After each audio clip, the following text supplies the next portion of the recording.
Picture this. A valley in the Middle East, roughly 70,000 years ago. The sun sets over rolling grasslands dotted with acacia trees. In the distance, smoke rises from a small campfire. Around it, figures sit, human figures. They're crafting tools, telling stories in a language we would never understand.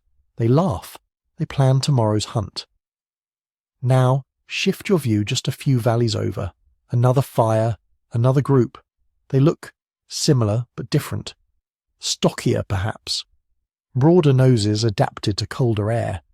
They're human too, but not quite like the first group. Not Homo sapiens, something else. Neanderthals, living their lives with the same determination to survive, to thrive, to continue. And in yet another corner of this ancient world, maybe in the dense forests of Southeast Asia or the remote islands of Indonesia, other human species are doing exactly the same thing. Homo floresiensis, standing barely 3 feet tall. Denisovans, in the mountain caves of Siberia. Homo erectus, the great survivor, clinging to existence after nearly 2 million years on this planet. For a moment in time, Earth was not the world of one human species. It was a world of many. At least 8 distinct human species walked this planet simultaneously. 8 different ways of being human. 8 different experiments in consciousness, culture, and survival.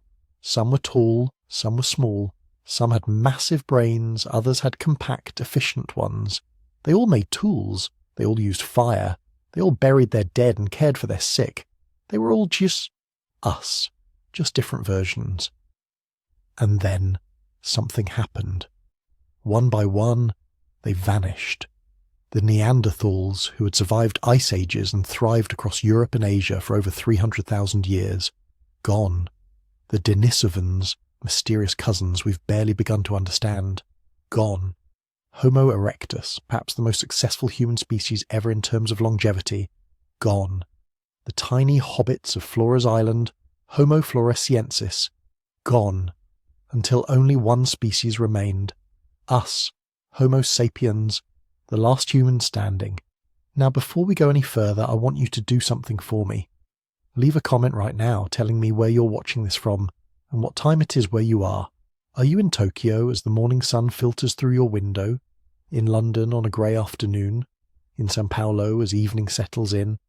Or maybe you're in Chicago settling into bed as midnight approaches? Go ahead. Comment. I'll wait. Because here's what's fascinating. No matter where you are, no matter what time zone, what continent, what tiny corner of this vast planet you call home, you and I and everyone watching this, we're all the same species. The same Homo sapiens that emerged from Africa roughly 300,000 years ago. We speak different languages, we have different cultures, different skin tones adapted to different climates. But genetically, we're nearly identical. We're all part of the same unbroken chain stretching back through those 300,000 years. And somehow, against odds, we're only beginning to understand we're the only human species left. Why? That's not a simple question. It's not answered by pointing to one trait, one advantage, one pivotal moment. The story of why humans, specifically Homo sapiens, became the sole surviving human species is a story written across continents and millennia. It's a story of ice and fire, of migration and innovation, of violence and cooperation, of luck and adaptability. It's a story of survival in its purest, most unforgiving form. And tonight, as you settle in for sleep, I'm going to tell you that story. Over the next few hours, we're going to journey together through 300,000 years of human history. We'll walk with our ancestors across the sun-scorched savannas of Africa. We'll follow them as they venture into unknown lands, crossing deserts and mountains and seas. We'll witness the moments when Homo sapiens encountered their cousin species, sometimes peacefully, sometimes not. We'll explore the cognitive revolution that changed not just how we think, but how we imagine, how we cooperate, how we dream. We'll examine the advantages that made us special, not necessarily smarter. Neanderthals might have matched us in raw intelligence, but different in crucial ways.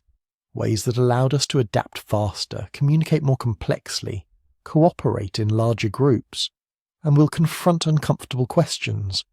Did we drive our cousins to extinction through violence, through competition for resources, or did they simply fade away as climate changed and luck ran out?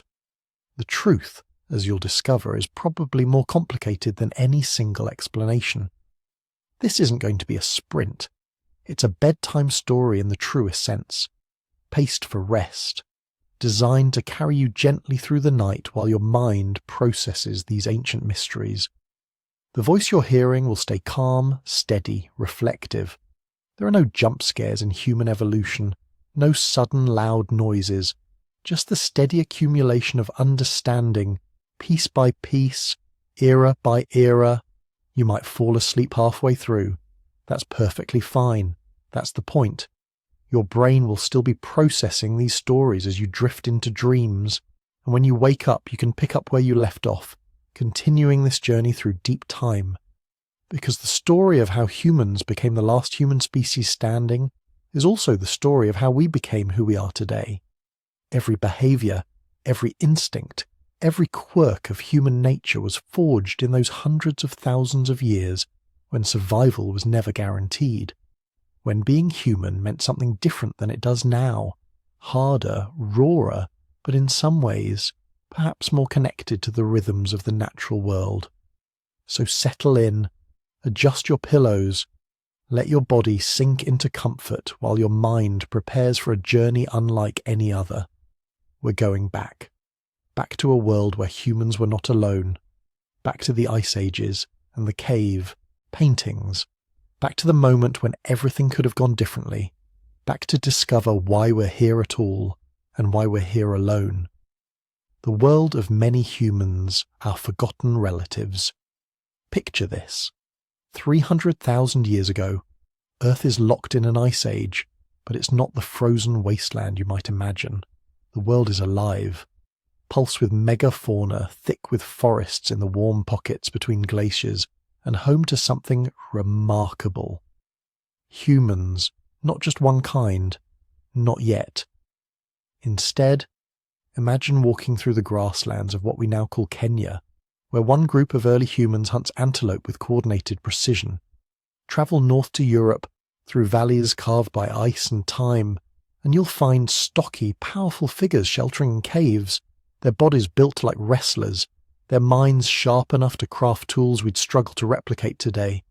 Head east to the forests of Indonesia, and on a tiny island, you might glimpse something unexpected. Humans no taller than a modern 6-year-old, perfectly adapted to their isolated world. This wasn't science fiction. This was Tuesday on planet Earth. For most of human history, and when I say most, I mean millions of years, we weren't alone. Our story wasn't the story of one species slowly evolving in isolation. It was a crowded family reunion that lasted millennia.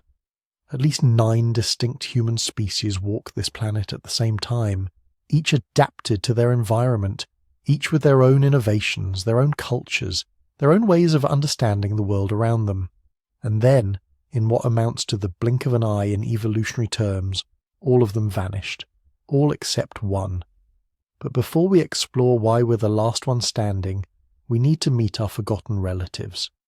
Not as footnotes in a textbook, but as they actually were, intelligent, capable, emotional beings who loved, mourned, created and survived for hundreds of thousands of years. Their stories deserve more than a brief mention. They deserve to be remembered. So let's rewind. Let's walk in a world where humanity came in many forms. Start with the Neanderthals, Homo neanderthalensis, because if any of our relatives have captured our imagination, it's them. For over 300,000 years, Neanderthals dominated Europe and Western Asia. That's twice as long as our species has existed. Let that sink in. While Homo sapiens were just emerging in Africa, Neanderthals had already been thriving for 150 millennia. They'd weathered ice ages, adapted to climates that would kill an unprepared human in hours, and built a sophisticated existence in some of the harshest environments on Earth. And here's what we got wrong about them for over a century. They weren't brutish cavemen. They weren't primitive cousins shambling through the woods with clubs. That image, burned into our cultural consciousness by Victorian scientists who wanted to feel superior, couldn't be further from the truth. Neanderthals were stocky, yes, built like powerlifters, with bones that could withstand incredible stress and muscles that made them phenomenally strong. An average Neanderthal could likely outfight any modern human in hand-to-hand combat. But that strength came with precision. Their hands were as capable as ours, more so in some ways. They crafted spears with stone points so sharp and aerodynamic that experimental archaeologists struggle to match them with modern tools. They controlled fire, not just maintained it, but created it on demand. They cooked their food, which meant they understood chemistry at an intuitive level, knowing which woods burned hot, which created smoke for preserving meat, how to keep embers alive through cold nights. They made glue. Think about that. They collected birch bark, heated it to exact temperatures to extract tar, and used it to attach stone points to wooden shafts. This isn't simple craft work. This requires abstract thinking, planning, memory, and an understanding of cause and effect that spans days of preparation. They buried their dead. This might be the most profound thing we've learned about them. In caves across Europe and the Middle East, we've found Neanderthal graves, not random bones scattered by predators, but careful burials, bodies positioned deliberately, sometimes with tools placed nearby, sometimes with flowers. Yes, flowers. Suggested by pollen found in the soil. They mourned. They remembered. They cared for their elderly and their injured, individuals who would have been unable to contribute to the group's survival for months or years, but who were kept alive through the compassion of their community.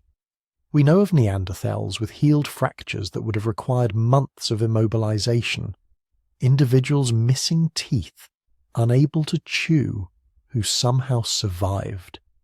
This tells us something crucial. They had empathy. They had social structures sophisticated enough to support the vulnerable, and they created art. In Spanish caves, we found paintings dated to more than 65,000 years ago, created before Homo sapiens even arrived in Europe. Red ochre handprints, abstract designs, evidence of symbolic thought, of a desire to leave a mark that said, "I was here, I existed, I mattered." The Neanderthals had language. We know this because of a tiny bone in their throat, the hyoid, positioned exactly as ours is, capable of producing the same range of sounds. Their brains were actually larger than ours on average, with particularly developed areas related to vision and body control.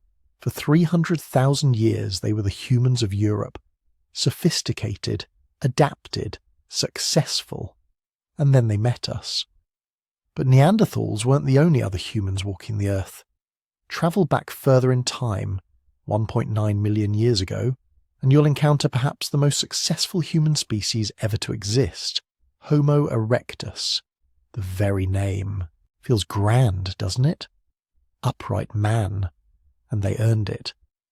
Homo erectus was the first human species to truly stand and walk like we do, with long legs built for endurance, capable of covering vast distances, and cover distances they did.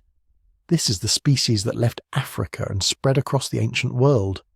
From the grasslands of East Africa to the islands of Indonesia, from the forests of China to the edges of Europe, Homo erectus went everywhere. They survived ice ages and warm periods. They adapted to forests, grasslands, and coastal regions. For nearly 2 million years, they endured. Let me put that in perspective. Our species, Homo sapiens, has existed for maybe 300,000 years. Recorded history goes back only about 5,000 years. The entire Roman Empire rose and fell in less than 1,000. Homo erectus persisted for 2 million years. That's not just survival, that's mastery. They were the first humans to master fire, the first to cook food regularly, which changed everything. Cooked food is easier to digest, provides more calories, and allowed early humans to develop larger brains without needing massive digestive systems.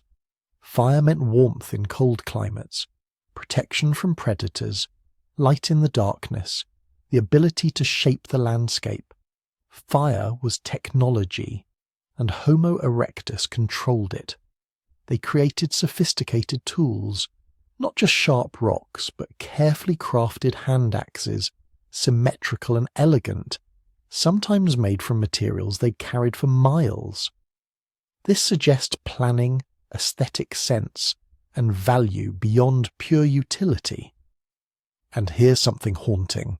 We found Homo erectus fossils dated to as recently as 110,000 years ago on the Indonesian island of Java. That means when our species was already exploring Africa, when Neanderthals were painting caves in Europe, Homo erectus was still out there, still surviving, still human. What would it have been like to meet them? Would we have recognized each other as kin?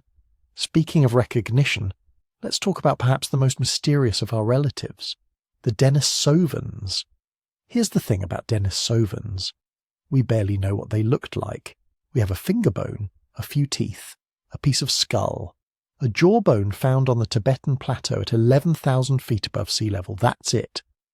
That's the entire fossil record of a human species that existed for hundreds of thousands of years. And yet, we know they were there. We know because of something invisible but undeniable: DNA. In 2010, scientists extracted genetic material from a 41,000-year-old finger bone found in a Siberian cave called Denisova. When they sequenced that DNA, they realized they'd discovered an entirely unknown human species, not Neanderthal, not sapiens, something else. And then the implications started flooding in. Denisovans weren't some isolated population. Their DNA shows up in modern humans across Asia, Australia, and the Pacific Islands. Melanesians and Aboriginal Australians carry up to 5% Denisovan DNA in their genomes. Tibetans have a specific Denisovan gene that helps them survive at high altitudes, a gift from an extinct species perfectly adapted to thin air. That jaw found in Tibet. It's 160,000 years old, which means Denisovans were living on the roof of the world in conditions that would kill most humans, tens of thousands of years before we thought any humans could survive there. We know they interbred with our ancestors, multiple times, in multiple locations, which means when our species encountered Denisovans, we didn't just fight or flee. We recognized something familiar, connected, created families. But we don't know what they looked like. We can reconstruct their genetics, trace their migrations, identify their adaptations, but their faces remain a mystery. Ghosts made of data, real as any ancestor, yet invisible to us. Were they stocky like Neanderthals? Tall like some sapiens populations? Did they have distinctive features adapted to the mountains and forests of Asia? We may never know, but they were there. They survived. They mattered. And then there are the islands. If you want to understand how diverse humanity once was, look at what happened when different human populations reached isolated environments. In 2003, on the Indonesian island of Flores, archaeologists discovered something that seemed impossible. Tiny human skeletons, adults standing no more than 3.5 feet tall, with skulls about a third the size of ours. They'd been living on this small island as recently as 50,000 years ago, well within the era of modern humans. Homo floresiensis, nicknamed, affectionately and somewhat unfortunately, the hobbits. At first, scientists were skeptical. Could this be a modern human with some pathological condition? Could it be a child? But the evidence kept mounting. This wasn't one individual. It was a population. And they weren't sick or stunted. They were adapted. Beautifully, remarkably adapted to their environment. Island dwarfism. It's a known evolutionary phenomenon. When large animals get isolated on islands with limited resources over thousands of generations, smaller individuals have an advantage. They need less food, less water, less space. Selection pressures favour the compact. Flores had dwarf elephants, stegodon, no bigger than cows, Komodo dragons, giant rats, and tiny humans. But here's the thing. Homo floresiensis weren't just small. They made sophisticated stone tools. They hunted cooperatively. They used fire. With brains the size of a chimpanzee's, they were doing things we associate with human intelligence, which forces us to reconsider what intelligence actually requires. Maybe brain size isn't everything. Maybe these small humans, isolated on their island, developed their own form of complex thought, their own solutions to survival, their own culture. They lived on Flores for potentially hundreds of thousands of years, long after their mainland relatives disappeared, and then, around 50,000 years ago, they vanished. Right around the time Homo sapiens would have been spreading through the region. But we're not done mapping our family tree. Meet Homo heidelbergensis, potentially the common ancestor of multiple human lineages. Living between 700,000 and 300,000 years ago, these were tall, robust humans who may have given rise to both Neanderthals in Europe and our own species in Africa. They were big game hunters, sophisticated tool makers. We've found wooden spears associated with heidelbergensis, actual preserved wood, that show incredible craftsmanship. These weren't sharpened sticks. They were carefully shaped, weighted, balanced throwing spears designed for hunting large animals from a distance. They may have been the first humans to build shelters, creating structures from wood and stone rather than simply sheltering in caves. And then there's Homo naledi, discovered in a South African cave system as recently as 2013. With a brain a third the size of ours, they nonetheless seem to deliberately dispose of their dead in deep cave chambers, behaviour that suggests ritual, awareness of death, possibly even spirituality. Homo naledi might be as recent as 236,000 years old. If that's accurate, they were our contemporaries. In the Philippines, Homo luzonensis, another island species known from a few bones dated to at least 50,000 years ago. Curved finger and toe bones suggesting they were still partially adapted for climbing, a throwback to our more distant ancestors, but with distinctly human features. And then there's the enigmatic Red Deer cave people of China, known only from bones dated to about 14,000 years ago. Some scientists think they might be an isolated population of an archaic human species. Others argue they're just an unusual group of modern humans. We don't know yet. But here's what all these discoveries tell us. The human family tree isn't a tree at all. It's a bush, dense, tangled, with branches crossing and interweaving in ways we're only beginning to understand. And we need to be clear about something crucial. These weren't primitive versions of us. They weren't failed experiments or evolutionary rough drafts. Every single one of these species was successful. Successful for tens of thousands, sometimes hundreds of thousands, sometimes millions of years. They survived ice ages, adapted to deserts, mountains, islands, forests. They developed technologies appropriate to their environments. They created tools, controlled fire, built communities, cared for their injured, mourned their dead. They had language. We can't prove this for all of them, but the complexity of their behaviours, coordinated hunting, tool creation, caring for the injured, possible burial practices, all of this requires communication, detailed communication, the ability to plan, to teach, to share knowledge across generations. They felt emotions, love, grief, fear, joy. We know this because empathy isn't optional for these behaviours. You don't care for an injured companion for months unless you feel something for them. You don't place flowers in a grave unless death means something to you. They were human, fully, completely human, just different from us. And for hundreds of thousands of years they overlapped, geographically, temporally. In the Middle East, Neanderthals and Homo sapiens shared the same landscapes for thousands of years. In Asia, Denisovans, Erectus, Floresiensis, and eventually sapiens all existed simultaneously. We weren't just aware of each other. We encountered each other, traded with each other, learned from each other, interbred with each other. The evidence is written in our DNA. Most people of European and Asian descent carry 1 to 4% Neanderthal DNA. Pacific Islanders carry Denisovan DNA.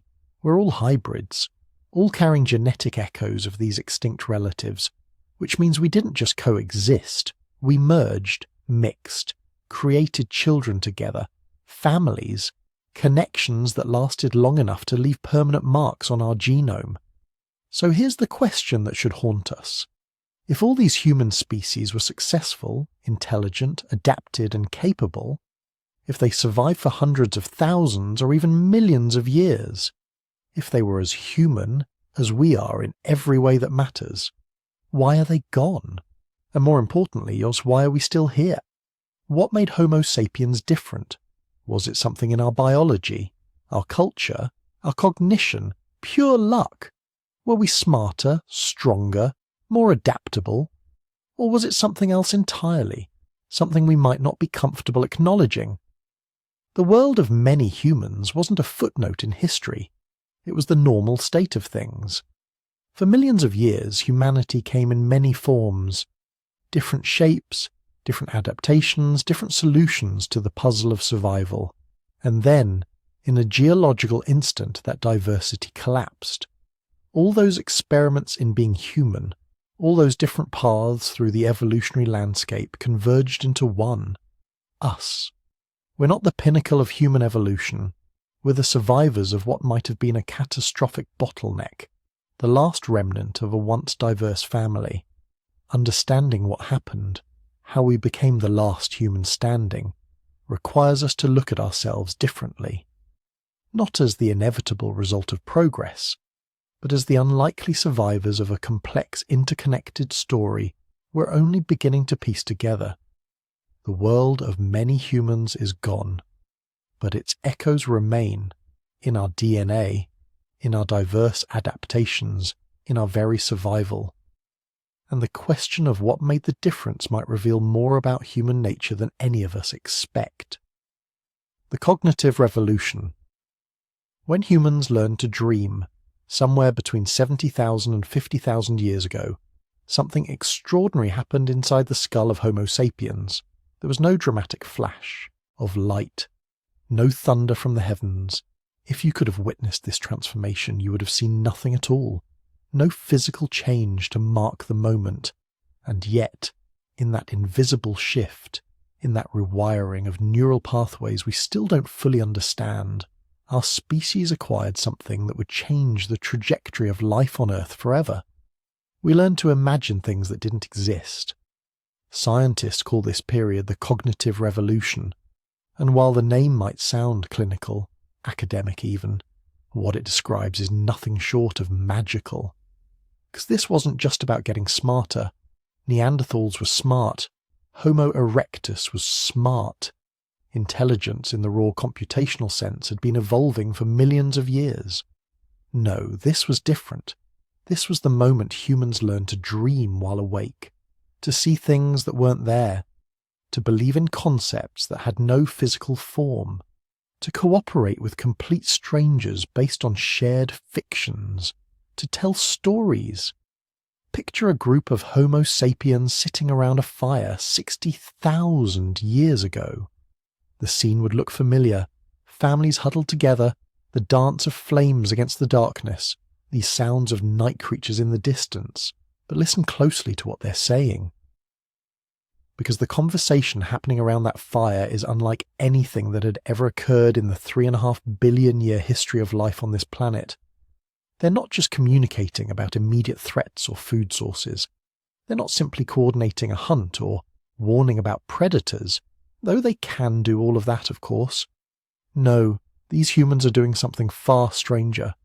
They're talking about a lion they've never seen, about spirits in the river, about what might happen when the moon completes its cycle, about their grandfather's grandfather, dead before they were born, about a great journey they're planning to take next season, about invisible forces that govern the world, about the meaning of a dream someone had 3 nights ago. They're discussing the past, the future, the hypothetical, the impossible, and the divine. all with the same fluid complexity they used to describe the waterhole a day's walk to the north. This is the signature of human language as we know it. Not just communication, plenty of animals communicate. Not just complex signals, dolphins and whales have those. What emerged in Homo sapiens was something unprecedented. The ability to use sounds and gestures to transmit information about things that exist only in collective imagination. We could lie, we could theorize, we could create. We could say, the lion is near the river, even if no lion was anywhere nearby. We could say, the spirit of the mountain demands a gift. Even those spirits and demands exist nowhere but in our minds, and most crucially, we could convince others to believe in these fictions, to coordinate behavior around shared myths that had no basis in physical reality, but tremendous power in social reality. This changed everything. Because here's what scholars have come to understand. The real revolution wasn't just about individual cognitive capacity.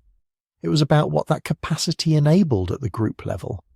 Human beings, equipped with this new symbolic thinking, could suddenly cooperate in vast numbers with complete strangers, bound together not by genetic kinship but by shared beliefs, shared stories, shared myths.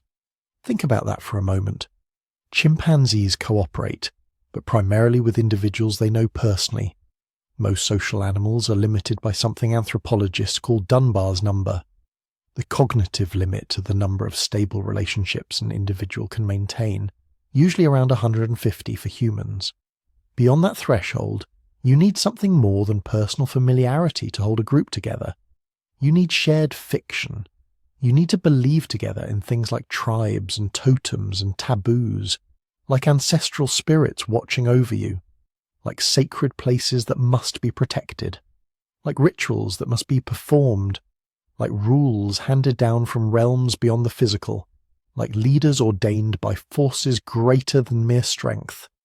None of these things exist in the material world. You can't find justice under a microscope. You can't carbon date honor. You can't excavate tribal belonging from the ground.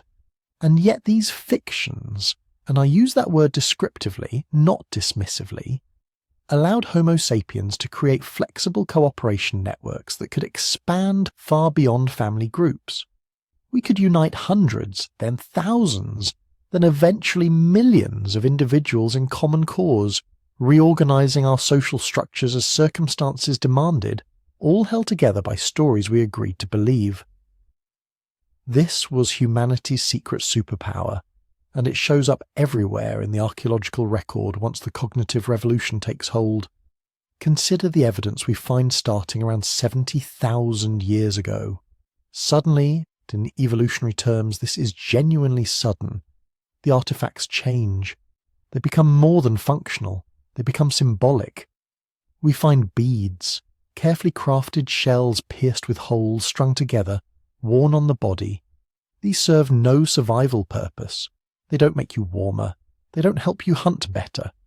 They are decoration, adornment, status, identity, all concepts that exist only in the realm of meaning and interpretation. We find ochre, red pigment, collected and ground into powder, used to paint bodies or objects or cave walls. The oldest known use of ochre for decorative purposes dates back even further, but its use explodes in complexity after the cognitive revolution. Again, this is pure symbolism. The colour red means something beyond just being red.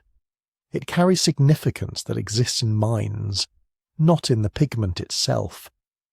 We find increasingly sophisticated burial practices, bodies laid to rest with ceremony, with goods, with deliberate arrangement. This reveals something profound. These humans understood death not just as a biological fact, but as a transition, an event laden with meaning. They were considering existence and non-existence, life and afterlife, presence and absence. They were grappling with concepts that require abstract thinking several levels removed from immediate sensory experience. We find early art. The magnificent cave paintings of Lascaux and Chauvet won't appear for tens of thousands of years yet, but the seeds are planted during this period. Geometric patterns carved into ostrich eggshells, notches on bones that might represent counting systems or calendars, figurines carved from ivory and stone, representations of reality, images, symbols.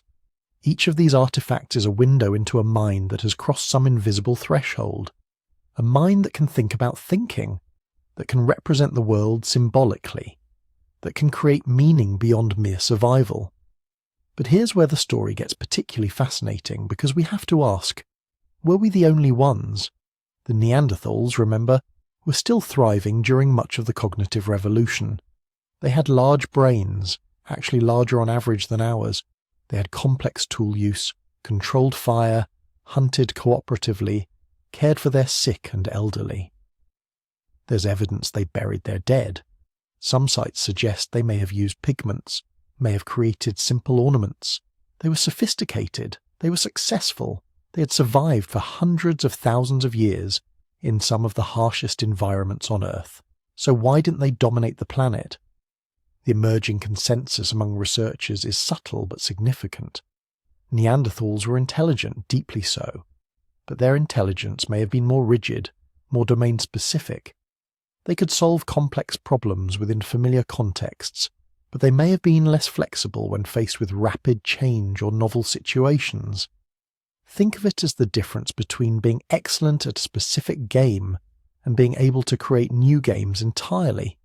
The evidence suggests Neanderthal culture was remarkably stable over vast time periods. Their tool technology, sophisticated as it was, remained largely unchanged for tens of thousands of years. The Mousterian tool industry, their characteristic style of stone tools, shows incredible craftsmanship but minimal innovation across millennia.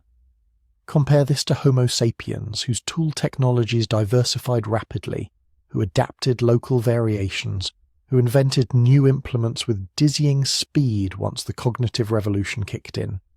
We were tinkerers, experimenters, innovators. And here's the crucial part. This wasn't necessarily because we were smarter in some raw sense. It was because we could imagine things being different than they were. We could conceive of tools that didn't exist yet. We could share these imaginary tools through language. What if we attach the point this way instead, and then work together to make the imagination real? We could learn from each other's innovations across vast distances and time periods, not just through direct observation, but through storytelling.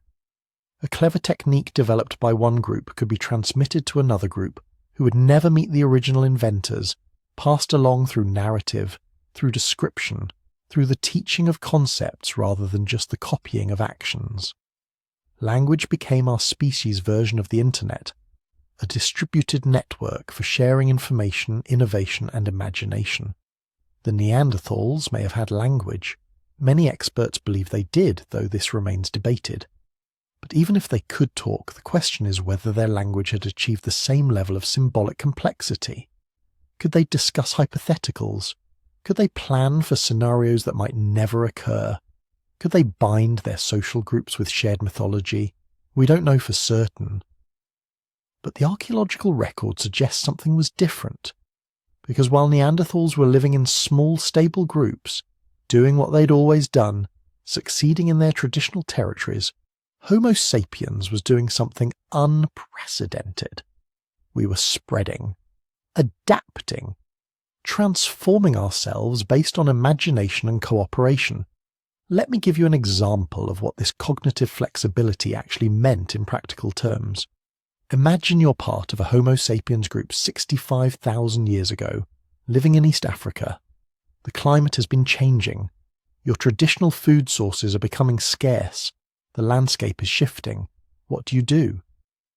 With the new cognitive abilities of post-revolutionary sapiens, you have options your ancestors didn't have.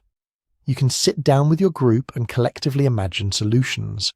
You can propose, what if we travel toward the setting sun for many days to find new lands? You can describe places none of you have seen. You can plan expeditions into the unknown based on speculation and shared commitment to an imagined better future. You can create new tools specifically designed for the new environment you're imagining. Before you've even left, you're preparing for conditions you've only theorized about. You can forge alliances with neighboring groups based on shared beliefs. Perhaps you worship the same ancestral spirits.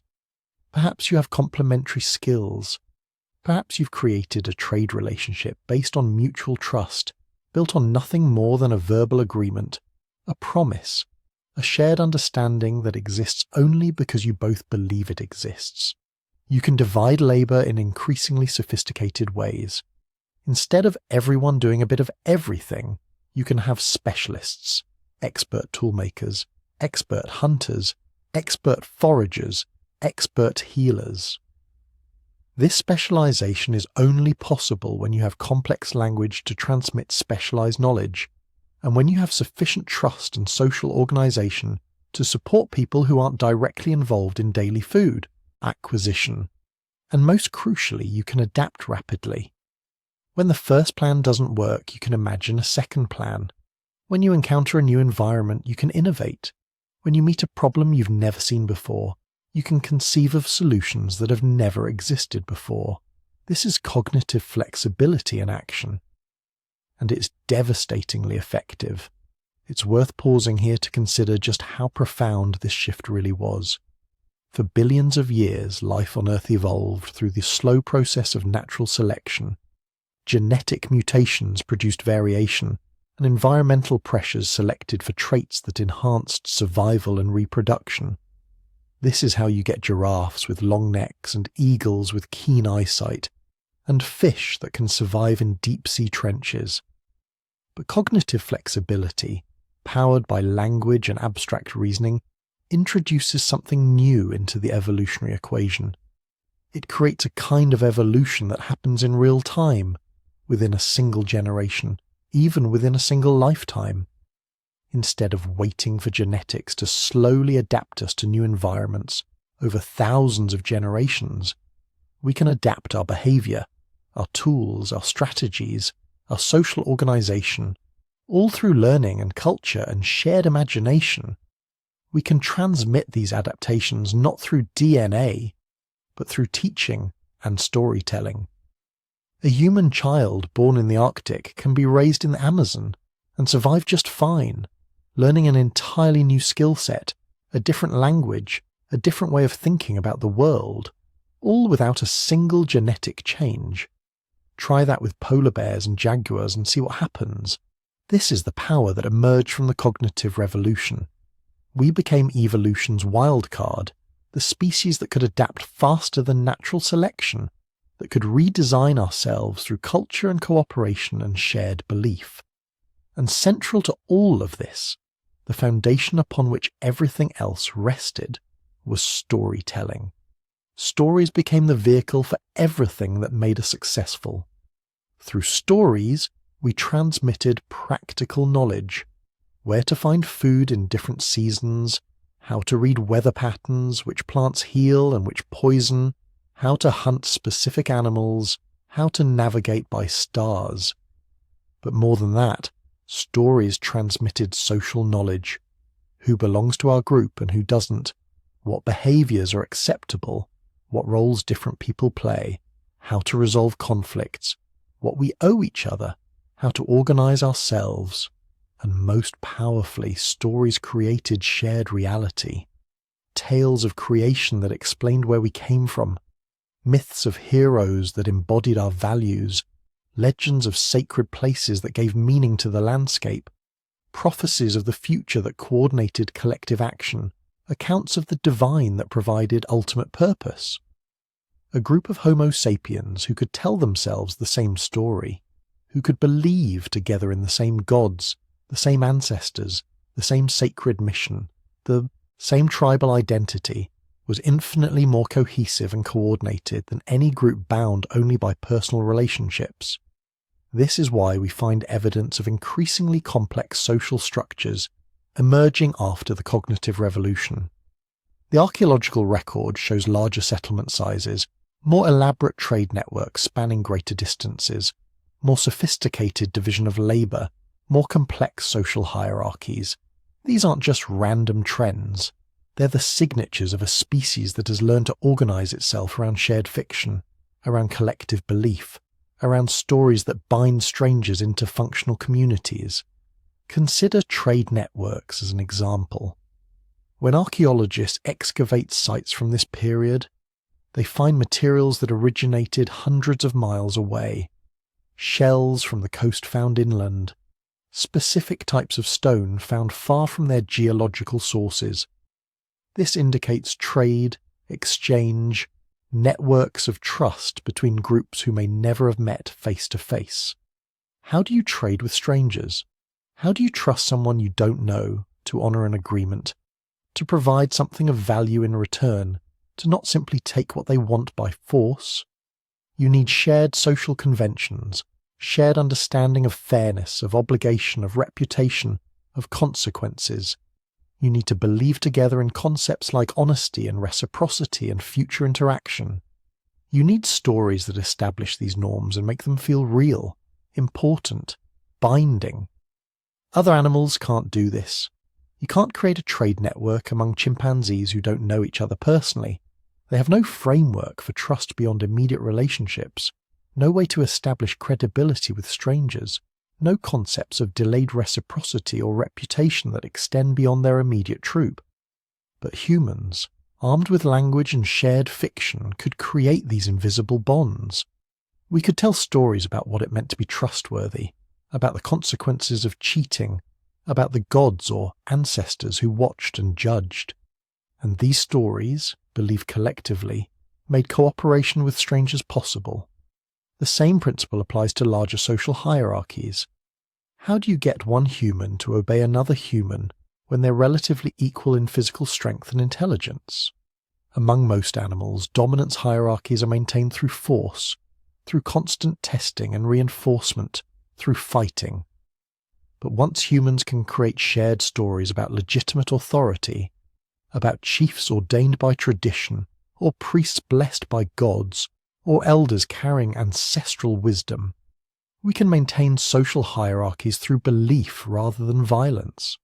The person in charge has power not because they're the strongest, but because everyone agrees to believe they should have power. It's a collective fiction, but it creates real social order. This ability to create flexible social structures, to reorganize based on circumstance, to scale up or down as needed, all held together by shared narrative. This was revolutionary. It meant Homo sapiens could respond to changing conditions not just as individuals or small family groups, but as large coordinated populations. And changing conditions were exactly what we faced as we moved out of Africa and encountered the full diversity of Earth's environments. In the frozen tundras of Ice Age Europe, we imagined clothing from animal skins, invented sewing, created shelter strategies that could withstand brutal winters. In the deserts, we imagined water storage techniques, learned to find underground sources, adapted our daily rhythms to the heat. In forests, we imagined tree climbing techniques, specialized tools for different forest types, knowledge of countless plant species. Each environment posed unique challenges. And while genetic evolution would take thousands of generations to produce biological adaptations, our cognitive flexibility allowed us to produce cultural adaptations in mere decades or centuries. We could imagine solutions, test them, share successful innovations through storytelling, refine approaches through collective learning, all at speeds that would have been impossible without the cognitive tools granted by the revolution. This is what separated us from our cousins who remained in familiar territories, perfecting ancient strategies. The Neanderthals were supremely adapted to Ice Age Europe. They thrived there for hundreds of thousands of years. They knew every cave, every seasonal pattern, every hunting technique relevant to that specific environment. But when conditions changed, and conditions always eventually change, they had less cognitive flexibility to imagine new solutions. They were masters of their domain. We were masters of transformation itself. And here's the thing that makes this all particularly poignant. This cognitive flexibility, this ability to dream and imagine and believe in shared fictions, it came with trade-offs. It made us capable of creating magnificent civilizations, of cooperation on scales no other species has achieved, of art and music and mathematics and philosophy. But it also made us capable of believing in destructive fictions, of organizing atrocities based on shared delusions, of convincing ourselves that imagined categories like race or nationality or ideology were worth killing for. The same cognitive tools that allow us to cooperate with millions of strangers can be used to define other strangers as enemies. The same storytelling capacity that transmits wisdom across generations can transmit prejudice and hatred just as effectively. Our ability to imagine things that don't exist is morally neutral. It's a tool. Like fire, like nuclear power, like any capability, what matters is how we use it. But there's no question that during the cognitive revolution, it gave us an extraordinary advantage. It allowed us to survive in environments that should have killed us, to coordinate responses to threats that should have destroyed us, to build social structures that could mobilize hundreds or thousands of individuals toward common goals. It made us unpredictable, adaptable, dangerous. By 50,000 years ago, Homo sapiens equipped with cognitive flexibility was ready to spread across the entire planet. We were still relatively small in number. We still faced enormous challenges. We still had to contend with other human species who had been successfully occupying prime territories for hundreds of thousands of years. But we had something they didn't. We could dream together. We could believe together. We could imagine a world different from the one we inhabited, and then work collectively to make that imagined world real.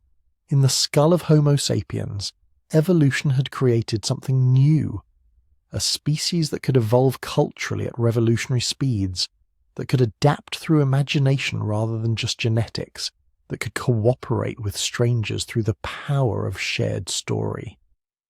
The cognitive revolution didn't just make us smarter, it made us dreamers, storytellers, believers. It made us human. And it was this humanity, this strange ability to see things that weren't there, to believe in shared fictions, to transmit culture through narrative, that would carry us out of Africa and across every landscape on Earth, from tropical jungles to Arctic wastes, from isolated islands to mountain peaks. Our cousins, the Neanderthals, the Denisovans, the other species we shared the world with, they were strong, adapted, successful. But they faced a new kind of competitor now, not just another predator or rival, but a species that could imagine them gone. And imagination, as it turns out, is the most powerful force in the natural world, because what we can imagine, we can eventually make real. The Great Migration, how sapiens conquered every corner. Picture this. Roughly 70,000 years ago, a small group of humans, perhaps just a few thousand individuals, stands at the edge of the African continent. Behind them stretches the landscape that has cradled humanity for millions of years. Ahead lies everything else, the entire unexplored world. They don't know what awaits them. They have no maps, no satellites, no weather forecasts. They don't even know there's a world out there to discover. And yet, within just 60,000 years, a cosmic blink, their descendants will occupy every habitable continent on Earth, from the frozen Arctic to the rainforests of the Amazon, from the islands of the Pacific to the wind-swept steppes of Central Asia. This wasn't the first time humans left Africa. Homo erectus had ventured out nearly 2 million years earlier. Neanderthals and Denisovans had long established themselves across Europe and Asia. But what Homo sapiens accomplished was categorically different.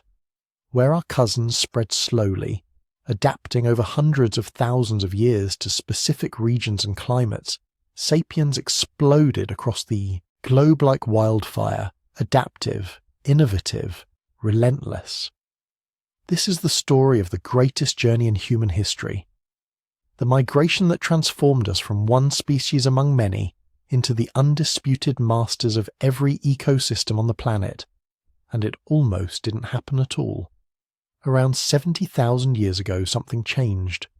The archaeological record shows a sudden spike in sophistication among East African populations, more complex tools, evidence of long-distance trade networks, symbolic art and decorative objects. It's as if someone flipped a switch in the human mind. We discussed this in the previous section, the cognitive revolution, but here's where that transformation becomes kinetic. Because a mind capable of abstract thought, of planning and imagination, is also a mind capable of asking, what lies beyond that horizon? The first major exodus likely followed the coastline. Groups of sapiens, perhaps numbering in the hundreds or low thousands, began moving northeast along the Red Sea's shores. Some researchers believe they may have crossed the narrow strait at Bab el-Mandeb when sea levels were lower, creating a land bridge to the Arabian Peninsula. Imagine that journey. You're walking into territory your ancestors never knew. Every plant is potentially poisonous, every animal potentially deadly. The seasons follow rhythms you don't understand. The stars shift in unfamiliar patterns, and you keep walking. These early migrants faced challenges that would have stopped earlier human species cold. The Arabian Peninsula, today mostly desert, was somewhat greener 70,000 years ago, but still harsh. Water sources were scattered. Food was uncertain. Temperatures swung wildly between scorching days and freezing nights. But here's what made sapiens different. They didn't just endure these conditions, they innovated their way through them. The archaeological evidence from this period shows something remarkable, a technological arms race against the environment itself. Better stone tools appear, more refined than anything made before, not just hand axes and scrapers, but specialized instruments for specific tasks, blades for cutting, burins for engraving, projectile points for hunting at a distance. These weren't random improvements. They represented accumulated knowledge, techniques passed from expert to novice, refined over generations. A Neanderthal's toolkit remained relatively stable for tens of thousands of years. A sapiens toolkit evolved noticeably within centuries, sometimes decades. And then there was clothing. It sounds mundane, but clothing may have been the technology that unlocked the world. Neanderthals wore some form of covering, certainly, but genetic evidence from clothing lice suggests that sapiens developed more sophisticated sewn garments around 70 to 100,000 years ago. Tailored clothing, multiple layers, garments designed for specific climates. This wasn't just about comfort. This was survival technology. With proper clothing, humans could venture into temperate and eventually subarctic regions that would have been lethal to their naked ape bodies. The conquest of the cold was in many ways the conquest of the world. Shelter technology evolved similarly. Early shelters were simple windbreaks or natural caves. But as sapiens pushed into new territories, they learned to construct increasingly sophisticated dwellings. In Eastern Europe, we find remnants of structures built from mammoth bones and hides, designed to retain heat in brutal Ice Age winters. In the Middle East, circular stone foundations suggest permanent or semi-permanent settlements. Each innovation opened new territories. Each new territory demanded new innovations. The feedback loop accelerated. By 60,000 years ago, sapiens had spread throughout the Middle East and were pressing into Central and South Asia. The genetic evidence tells us these weren't large populations. Founding groups might have numbered only a few hundred individuals. But they moved fast, and they adapted faster. Consider the diversity of environments they conquered within just 20,000 years. The Mediterranean coast with its mild winters and seafood-rich shores. The mountainous Zagros and Hindu Kush, where altitude and cold tested every survival skill. The river valleys of Mesopotamia, where seasonal floods required entirely new patterns of movement and planning. The tropical forests of Southeast Asia, where familiar African hunting techniques had to be completely reimagined for dense canopy environments and different prey species. Other human species had spent hundreds of thousands of years adapting to specific niches. Neanderthals were superbly suited to the cold steppes and forests of Ice Age Europe. Denisovans thrived in the high-altitude environments of Central Asia. Homo erectus had spread across tropical and subtropical regions over nearly 2 million years. But none of them showed this kind of adaptive range. None of them could go from desert to rainforest to mountains within a few generations and not just survive but flourish. What made the difference? The answer lies not in our biology, but in our culture. While sapiens were spreading eastward, they encountered cousins who had occupied those lands for hundreds of millennia. In the Levant and Europe, they met Neanderthals. In the mountains and valleys of Central and East Asia, they encountered Denisovans. These weren't brief, hostile encounters. They were sustained, complex relationships that lasted thousands of years. And we know this because of what happened next. They interbred. The genetic evidence is unambiguous. Nearly all modern humans outside Africa carry between 1 and 4% Neanderthal DNA. People of Oceanian ancestry carry significant amounts of Denisovan DNA as well. Some populations show signs of admixture from yet other, still unidentified archaic human groups. Think about what this means. These weren't different species unable to produce fertile offspring. The biological boundaries between us and our cousins were permeable. We met, we talked, we shared camps and stories, we had children together. What were those encounters like? Were they peaceful trading relationships? Violent conflicts that occasionally ended in capture and forced unions? Genuine partnerships and love stories? We'll never know the full truth, but we do know that for several thousand years in certain regions, sapiens and Neanderthals lived side by side. Archaeological sites show evidence of both groups using the same territories, though whether simultaneously or in alternating seasons remains debated. The genetic legacy of these encounters persists in our bodies today. Some of the Neanderthal genes we carry affect our immune systems, ancient adaptations to European diseases that helped our ancestors survive.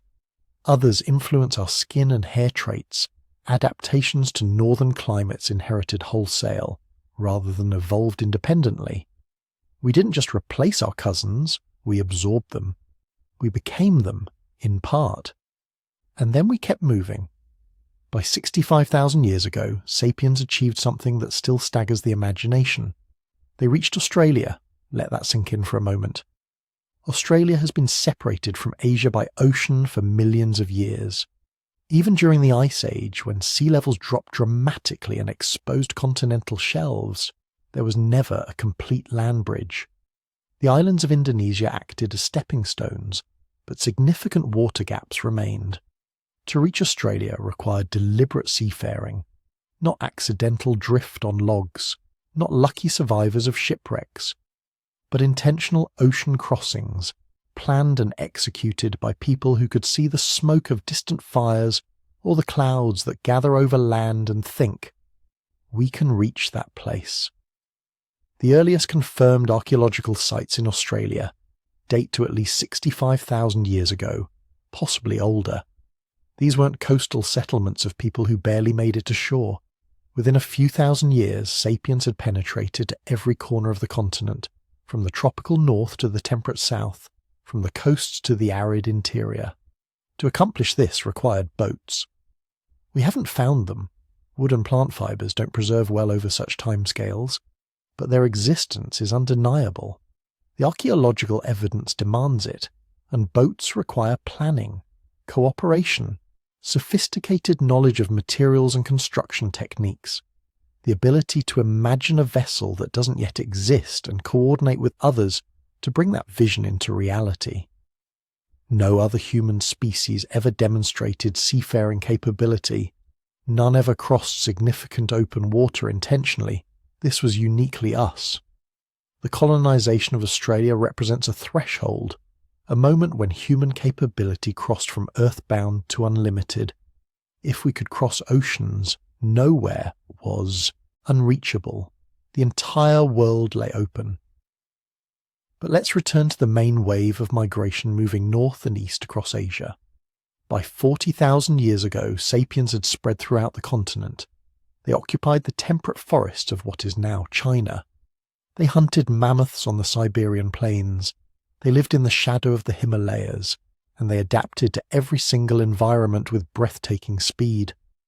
In the Arctic and subarctic regions, they developed entirely new survival strategies. The archaeological record shows increasingly specialized tools for hunting large game in the cold. Sophisticated spears with detachable heads, later supplemented by the atlatl, a spear thrower that dramatically increased projectile range and force. They learned to exploit every part of the animals they killed. Meat for food, skins for clothing and shelter, bones and ivory for tools and building materials, sinews for cordage, fat for lamps that provided light and heat through the endless winter darkness. In warmer regions, they developed entirely different toolkits: fishing equipment, nets and traps, plant processing tools. The innovation wasn't in developing one perfect solution. It was in developing whatever solution the local environment demanded.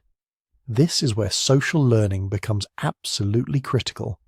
A single human, no matter how clever, couldn't invent all these technologies from scratch.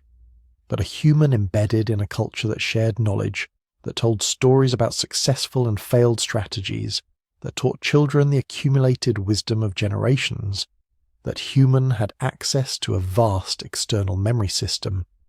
Culture became our extended phenotype. Our technologies and knowledge weren't encoded in our genes, evolving slowly over biological time.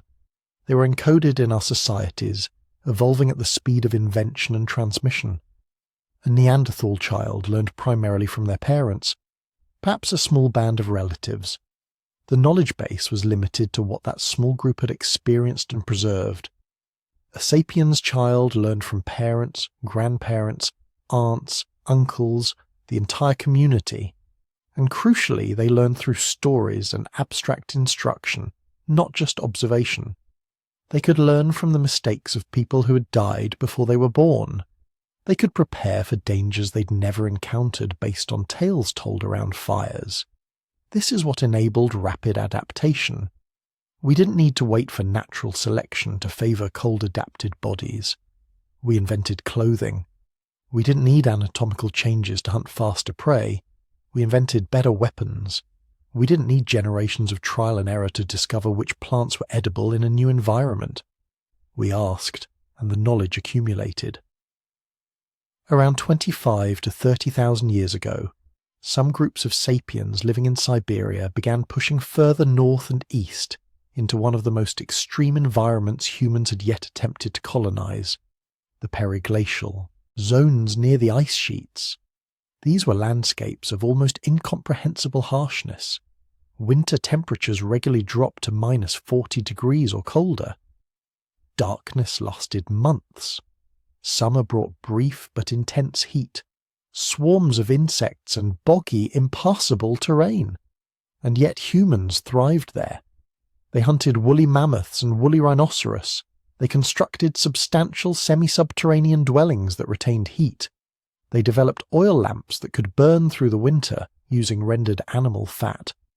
They created some of the most beautiful portable art yet discovered, small carved figurines, beads, decorations that serve no practical purpose except to make life more meaningful. Because that's the thing about humans. We don't just survive. We create beauty even in the harshest conditions, especially in the harshest conditions, perhaps. These far northern populations eventually reached Beringia, the land bridge that connected Siberia to Alaska during periods of a low sea level. For thousands of years, Beringia wasn't just a bridge. It was a vast subcontinent, stretching nearly 1,000 miles from north to south, supporting its own ecosystem of megafauna and hardy plants. People lived there. They hunted and gathered. They told stories and raised children.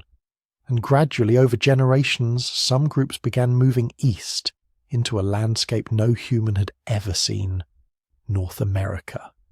The exact timing remains debated, but most evidence points to human entry into the Americas between 15 and 20,000 years ago, possibly earlier. What we know for certain is that by 14,000 years ago, humans had reached the southern tip of South America. Think about that timeline. In less than a millennium, perhaps just a few centuries, humans travelled from Alaska to Patagonia, nearly 10,000 miles through every conceivable environment, across mountain ranges and deserts, through forests and grasslands, past glaciers and into tropical zones. This wasn't a slow diffusion.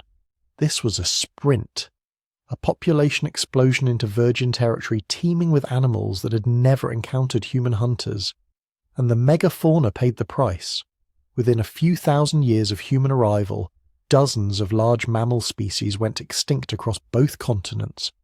Giant ground sloths, saber-toothed cats, American lions, mammoths and mastodons, glyptodonts, the giant short-faced bear. The exact role of humans in these extinctions remains controversial. Climate change certainly contributed, but the correlation is hard to ignore. Everywhere sapiens went, the megafauna disappeared. Australia lost its giant marsupials shortly after human arrival. The Americas lost most of its large mammals. Madagascar's elephant birds vanished after human settlement. Only in Africa, where large animals had evolved alongside humans and learned to fear them, did substantial megafauna survive. We weren't just conquering territory, we were transforming ecosystems. Our impact on the planet had already begun. By 10,000 years ago, humans occupied every continent except Antarctica, from the Arctic to Tasmania, from the Pacific Islands to the remote corners of the Amazon, from the highest Himalayan valleys where humans still live today to the driest deserts. The journey from Africa to everywhere had taken only 60,000 years. For perspective, Neanderthals existed for roughly 300,000 years and never left Europe, the Middle East, and parts of Central Asia. Homo erectus existed for nearly 2 million years and spread gradually across Africa and Eurasia, but never developed seafaring or reached Australia or the Americas. What sapiens accomplished wasn't just impressive by comparison, it was categorically different. It represented a new kind of species on Earth, one whose limitations were technological and cultural rather than biological, one that could decide to live somewhere and then invent the means to make it possible. The secret wasn't superior strength or speed, it wasn't better eyesight or sharper teeth. It was the ability to learn, to share what was learned, and to build upon that accumulated knowledge. The ability to imagine solutions that didn't yet exist and then create them. The ability to transmit complex information, not just vertically from parent to child, but horizontally across communities and forward through time via culture. We were still anatomically the same tropical apes that had evolved in Africa, but culturally, we had become something unprecedented. We had become the species that could live anywhere, eat anything, survive any challenge through cooperation and innovation. But here's a question that should haunt us. As sapiens spread across the world, our cousin species vanished. The Neanderthals disappeared by 40,000 years ago. The Denisovans left only faint traces. The small-bodied Homo floresiensis of Indonesia vanished around 50,000 years ago.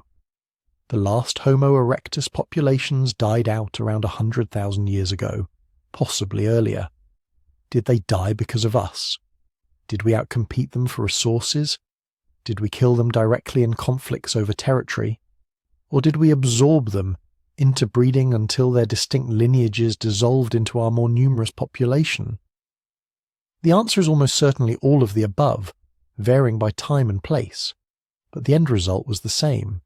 Where sapiens went, other human species ceased to exist as distinct populations.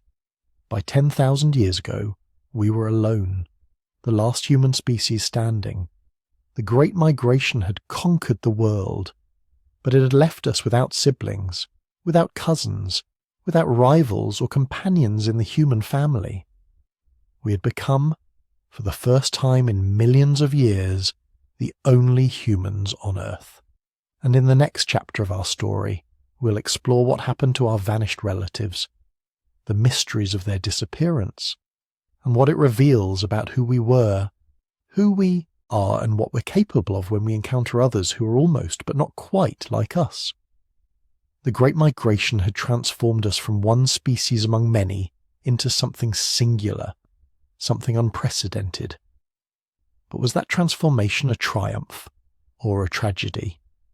The answer might be more complicated than we'd like to believe. The extinction of our cousins. What really happened? Between 40,000 and 30,000 years ago, something unprecedented happened on Earth. One by one, every other human species vanished. The Neanderthals, who had survived for over 300,000 years through countless ice ages. The Denisovans, adapted to the harsh highlands of Asia. Homo floresiensis, the small-bodied islanders who had carved out their own evolutionary niche, and likely others we haven't yet discovered, leaving only shadows in the fossil record. Within a window of just 10,000 years, a blink in evolutionary time, the human family tree was pruned down to a single branch. Our branch, Homo sapiens, stood alone. The question that haunts anthropologists, archaeologists, and anyone who stops to really think about it is simple, yet profound. Why? What happened to everyone else? For decades, the popular narrative was dramatic, even cinematic. Homo sapiens, the story went, swept across the world like a conquering army. We encountered our evolutionary cousins and systematically destroyed them. Violent, deliberate, calculated genocide. It's the kind of story that fits our species' more troubling historical patterns: colonialism, conquest, the darker chapters of human behaviour written large across deep time, and there's a certain grim logic to it. After all, we're still here, and they're not. But here's what the evidence actually shows. That dramatic narrative is almost certainly wrong. Not because humans weren't capable of violence. We clearly were and are. Not because there was never conflict between different human groups. There almost certainly was. But because the reality of what happened is far more complex, more nuanced, and in many ways more unsettling than simple warfare. The extinction of our closest relatives wasn't a war. It was something slower, more invisible, and ultimately more devastating. Let's start with what we know for certain. The timeline itself tells us something crucial. Neanderthals didn't disappear overnight when sapiens arrived in Europe around 45,000 years ago. They persisted for thousands of years afterward. In some regions, they overlapped with us for 5,000 years or more. In southern Spain, Neanderthal sites date to as recently as 37,000 years ago, long after sapiens had established populations across Europe. This isn't what you'd expect from a blitzkrieg scenario. This is coexistence. Lengthy, complicated, and ultimately doomed for one party, but coexistence nonetheless. The archaeological record from this period doesn't show mass graves or evidence of systematic violence between species. Yes, there are individual remains showing signs of violent death, but no more than you'd find within single populations. No battlefields, no fortifications, no archaeological signature of organised interspecies warfare. What we do find is something more subtle and ultimately more powerful. We find evidence of competition, not with weapons and battles, but with strategies and efficiency. Think about two businesses in the same market. One has slightly better technology, slightly better supply chains, slightly more effective organisation. The other is perfectly viable, successful even, by any historical measure. But over time, market share shifts. Resources flow toward efficiency. The less competitive company doesn't need to be destroyed. It simply gets edged out, location by location, until one day it ceases to exist. This is the competition hypothesis, and it's far more consistent with what we observe in the fossil record than any genocide scenario. Homo sapiens weren't necessarily smarter than Neanderthals in terms of raw cognitive ability. Neanderthals had brains as large or larger than ours. They made sophisticated tools. They controlled fire, created art, buried their dead with ceremony. They survived in environments that would kill most modern humans without technology. But sapiens had something else. Small advantages that compounded over millennia. Our tools were slightly more efficient. A sapiens hunter with a tailored garment could stay out longer in the cold. Our atlatls, spear throwers, gave us greater range and force than hand-thrown spears. Our needles allowed us to create better-fitting clothing with less material and waste. Each innovation, taken alone, seems trivial, but together, over generations, they meant that sapiens could extract more calories from the same environment with less energy expenditure. Imagine two groups living in adjacent territories during a harsh winter. Both are skilled hunters. Both know the land. But one group can hunt from a slightly greater distance, needs slightly less firewood because their clothing is more efficient, and can preserve meat slightly better with improved techniques. In a year of plenty, these differences matter little. Both groups thrive. But in a year of scarcity, when game is scarce, when winter lasts longer than usual, when a crucial food source fails, those small margins become the difference between surviving and not. And the Ice Age was nothing if not unpredictable. Between 70,000 and 10,000 years ago, Earth's climate was violently unstable. Not just cold, but chaotically variable. Ice core data from Greenland shows us that temperatures could swing by 15 degrees Celsius within a human lifetime. Entire ecosystems would reorganize. The animals you depended on would migrate or die off. The plants you gathered would fail or flourish unpredictably. These weren't gradual changes that populations could slowly adapt to. These were climate whiplashes, Heinrich events, massive pulses of icebergs into the North Atlantic would trigger cascading climate shifts across entire continents. The megafauna that Neanderthals had specialized in hunting for hundreds of thousands of years were under tremendous pressure. In that context, flexibility became everything. And this is where sapiens had another crucial advantage: social network size. Anthropologists have documented a fascinating pattern in human societies. There's a cognitive limit to the number of stable social relationships an individual can maintain, roughly 150 people, known as Dunbar's number. But sapiens seem to push beyond this more effectively than other human species, not by having larger individual networks, but by creating networks of networks. Evidence suggests that Neanderthals lived in smaller, more isolated bands. Their social units were tight-knit, family-based, intensely loyal, but relatively isolated from other groups. Sapiens, by contrast, developed more extensive trade networks, longer-range interactions, and more fluid movement between groups. Why does this matter? Because during a crisis, your network is your insurance policy. When your local game disappears, having connections to groups 100 kilometers away means information, assistance, and options. It means knowing where the herds moved. It means trade goods to fall back on. It means potential refuge if your territory becomes uninhabitable. A study of modern hunter-gatherer societies shows that groups with larger social networks have significantly better survival rates during environmental crises. They can call on more sources of aid, more accumulated knowledge, more diverse solutions to problems. Neanderthals, with their smaller, more isolated populations, were playing with a smaller buffer.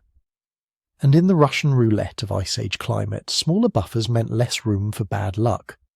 Which brings us to one of the most sobering aspects of this story: population dynamics and the mathematics of extinction. Species don't need a dramatic cause to go extinct. Sometimes being small is enough. Neanderthal populations were never large to begin with.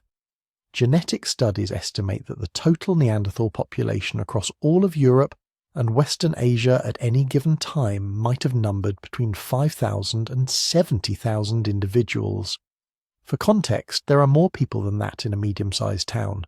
When populations get that small, they become vulnerable to what scientists call stochastic events, random fluctuations that have nothing to do with competition or fitness, a bad hunting season, a harsh winter that kills just a few too many children, a rockfall that wipes out a crucial band. In large populations, these tragedies are absorbed. Individual groups fail, but the species persists. But in small, fragmented populations, there's no buffer. Genetic diversity decreases. Inbreeding becomes unavoidable. The ability to adapt to changing conditions deteriorates, and eventually, through no single catastrophic cause, the population crosses a threshold from which it cannot recover. This is called an extinction vortex, and it's terrifyingly common in species at low population densities. The smaller you get, the more vulnerable you become, which makes you smaller still, which makes you more vulnerable, in an accelerating spiral toward oblivion. Imagine a Neanderthal population of 500 individuals in southern France around 35,000 years ago. They're not under direct attack. They're still hunting successfully, still creating art and burying their dead with flowers. But they're isolated. Climate change has made their preferred territory less productive. Sapiens populations to the north and east have occupied the most resource-rich areas. Now, a particularly harsh winter hits. Childhood mortality spikes by just 20%, not catastrophic in itself, but meaningful. The following spring, several key hunters are killed in separate accidents hunting stressed, aggressive megafauna. The summer after that, a drought reduces plant foods and drives away game herds. None of these events alone would doom a thriving population. But for a group already at the margins, already genetically bottlenecked, already isolated from potential genetic reinforcement, it might be enough. Within 3 generations, the group is gone, not massacred, not defeated, simply erased by the mathematics of small numbers. Multiply that scenario across dozens of isolated pockets, and suddenly you understand how an entire species could vanish without a single battle. But here's where the story takes its most fascinating turn, the twist that reframes everything. The Neanderthals didn't entirely disappear. They're still here, in us. The genetic evidence is now overwhelming. If you're of European or Asian descent, between 1 and 4% of your genome is Neanderthal DNA.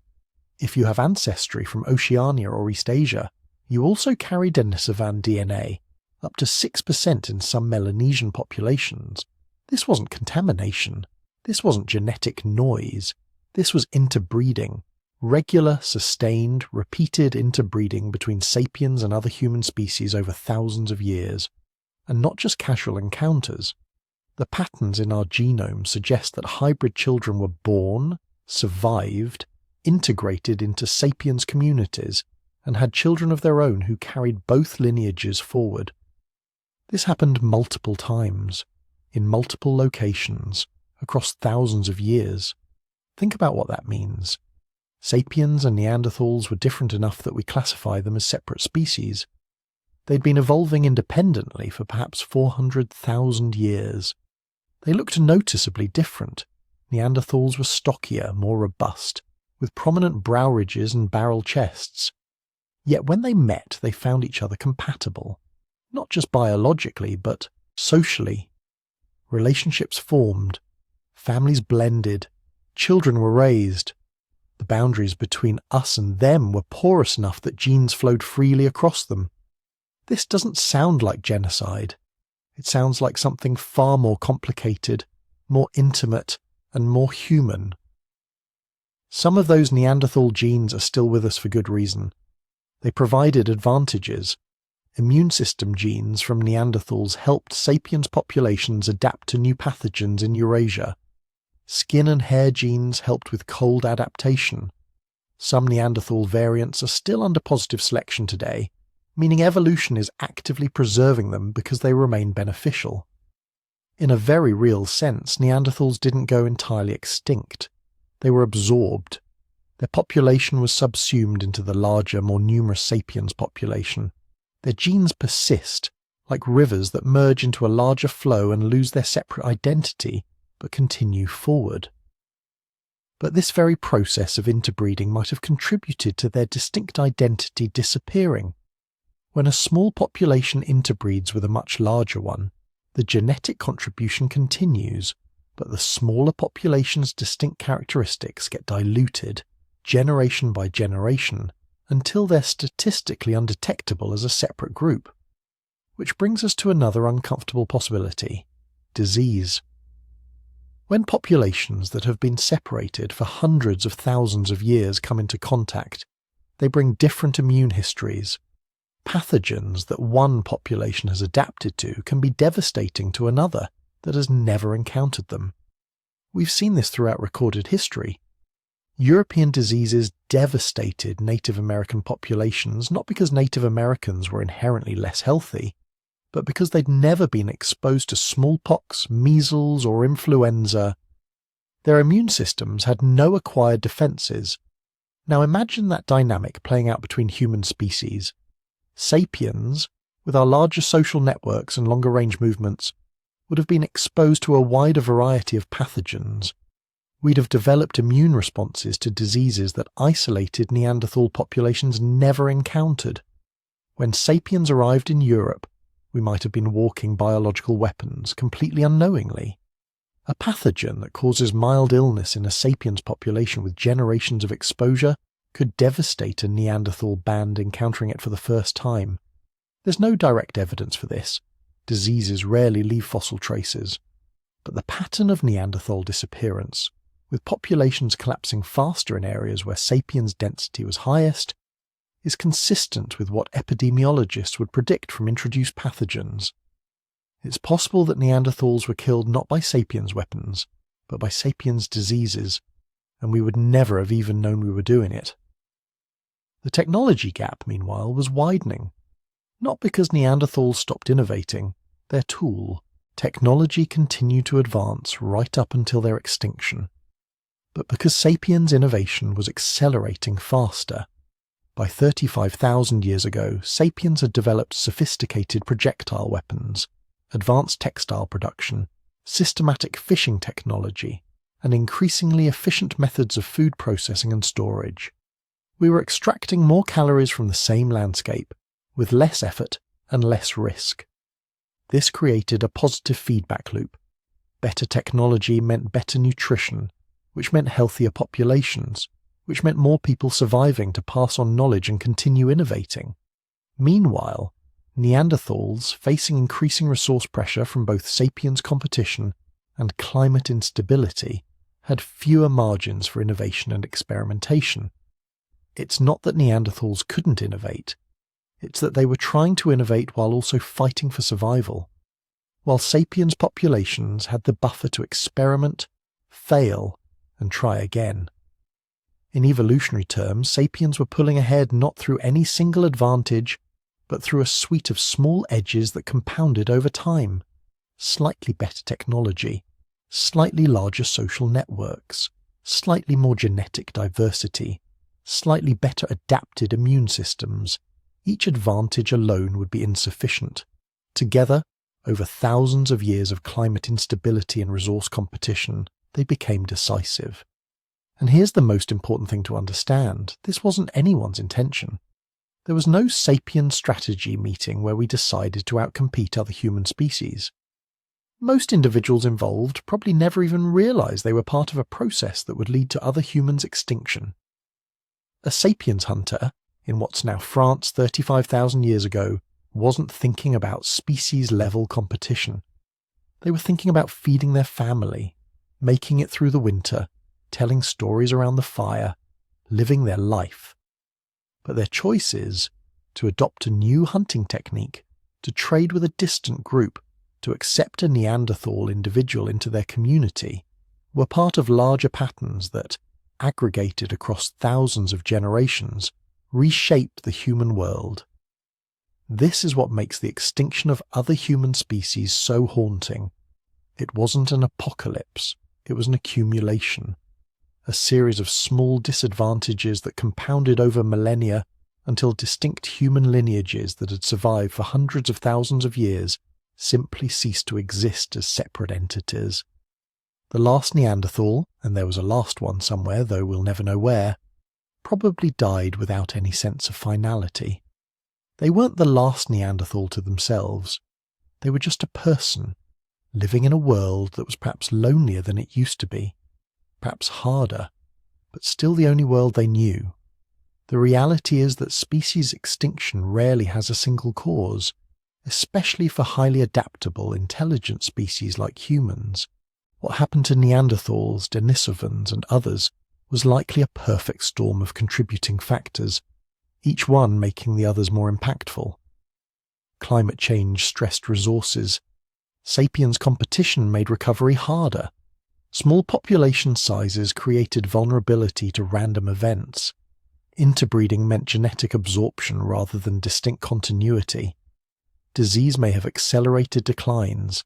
Technological disadvantages compounded over time. Remove any single factor, and perhaps Neanderthals would still have gone extinct eventually. Or perhaps not.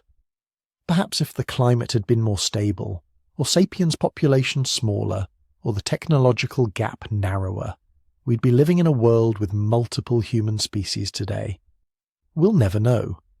What we do know is that by 30,000 years ago, Homo sapiens walked the earth alone, carrying in our genomes the ghostly fragments of our extinct cousins, inheriting a planet that had once been home to a rich diversity of human forms and now held only us. It's tempting to view this as triumph. Sapiens succeeded where others failed. We were the fittest, and we survived. But survival isn't the same as superiority. The Neanderthals weren't inferior. They were unlucky. They were small in number when stability mattered. They were specialized when flexibility was needed. They were isolated when connectivity determined survival. Under different circumstances, the story could have been reversed. A few rolls of the cosmic dice come up differently, and perhaps Neanderthals would be the ones pondering the mysterious extinction of those strange, graceful Homo sapiens who briefly appeared and then vanished. But history doesn't deal in alternative possibilities. It deals in what actually happened. And what happened was that we became the last humans standing, inheriting an empty throne in a kingdom we didn't fully understand we were competing for. The question that remains isn't just what happened to our cousins. It's what their extinction reveals about survival itself, about the fragility of even successful species, about how easily deep time can erase lineages that seemed eternal, and perhaps most unsettling of all, about how small advantages accumulated over time can determine who writes the history and who becomes a footnote in it. The unique advantages, what made sapiens special. So we followed Homo sapiens across continents, watched them meet their cousins, and witnessed the gradual disappearance of every other human species. We've explored theories of violence, competition, and disease. But here's the question that sits at the heart of our entire story. What exactly made us different? Because here's the thing. Neanderthals had bigger brains. Denisovans were adapted to extreme environments we could barely survive. Heidelbergensis was strong, capable, intelligent. Erectus had mastered fire and survived for nearly 2 million years. These weren't primitive creatures stumbling through the Ice Age. They were sophisticated humans who had every reason to succeed. And yet, they didn't. When you strip away the drama of extinction and the mystery of disappearance, you're left with something more subtle, more intriguing. A collection of small advantages, tiny differences that individually might seem almost trivial, but compounded over thousands of generations, amplified by culture and cooperation, they became the difference between survival and extinction. This is where our story gets fascinating. Because what made Homo sapiens special wasn't one superpower. It was a constellation of traits, cognitive, physical, and social, that worked together in ways no other species could quite match. Let's start with the big one, the advantage that everything else builds upon, our brains. Now, before you think bigger brain equals smarter human, let me stop you right there. Neanderthals, remember, had larger cranial capacities than we did. Some individuals had brains up to 1,740 cubic centimetres, compared to our average of around 1/350. If brain size alone determined success, we should be talking about why Neanderthals inherited the Earth while sapiens went extinct in Africa. But here's where it gets interesting. It's not about size. It's about organization. It's about what the brain can do. The sapiens' brain showed something remarkable: cognitive flexibility. The ability to think abstractly, to imagine possibilities that don't exist, to hold multiple complex ideas simultaneously and weave them into something new. This wasn't just intelligence. Every human species was intelligent. This was something different.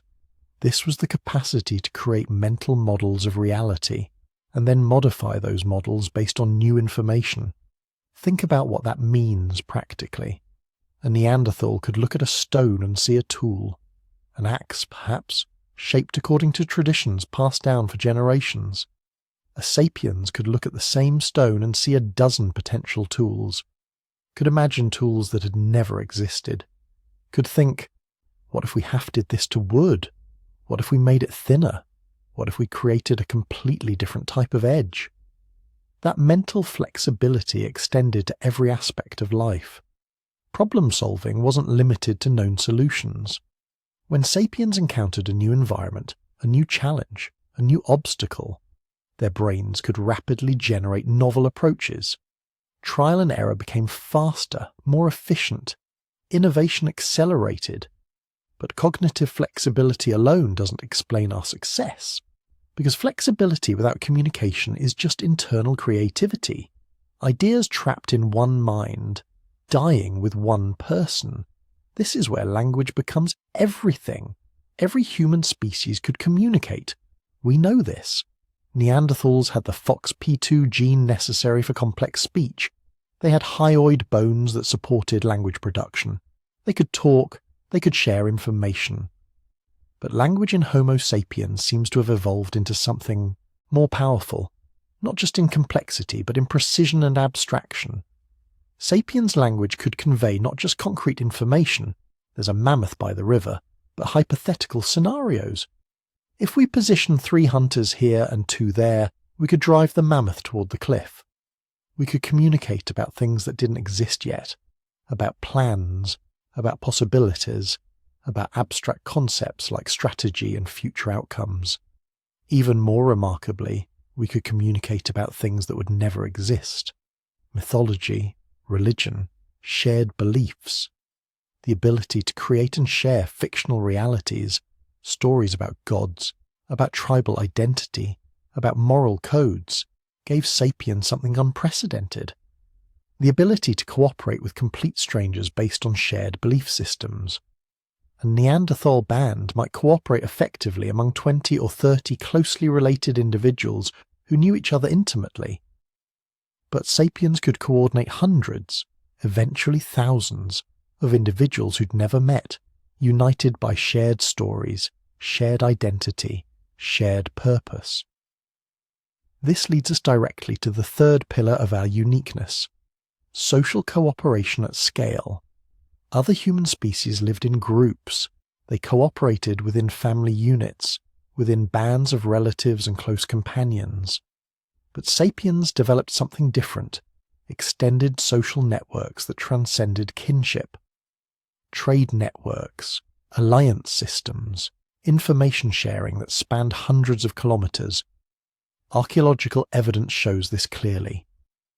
By 40,000 years ago, sapien sites in Europe contain materials sourced from distances up to 300 kilometers away.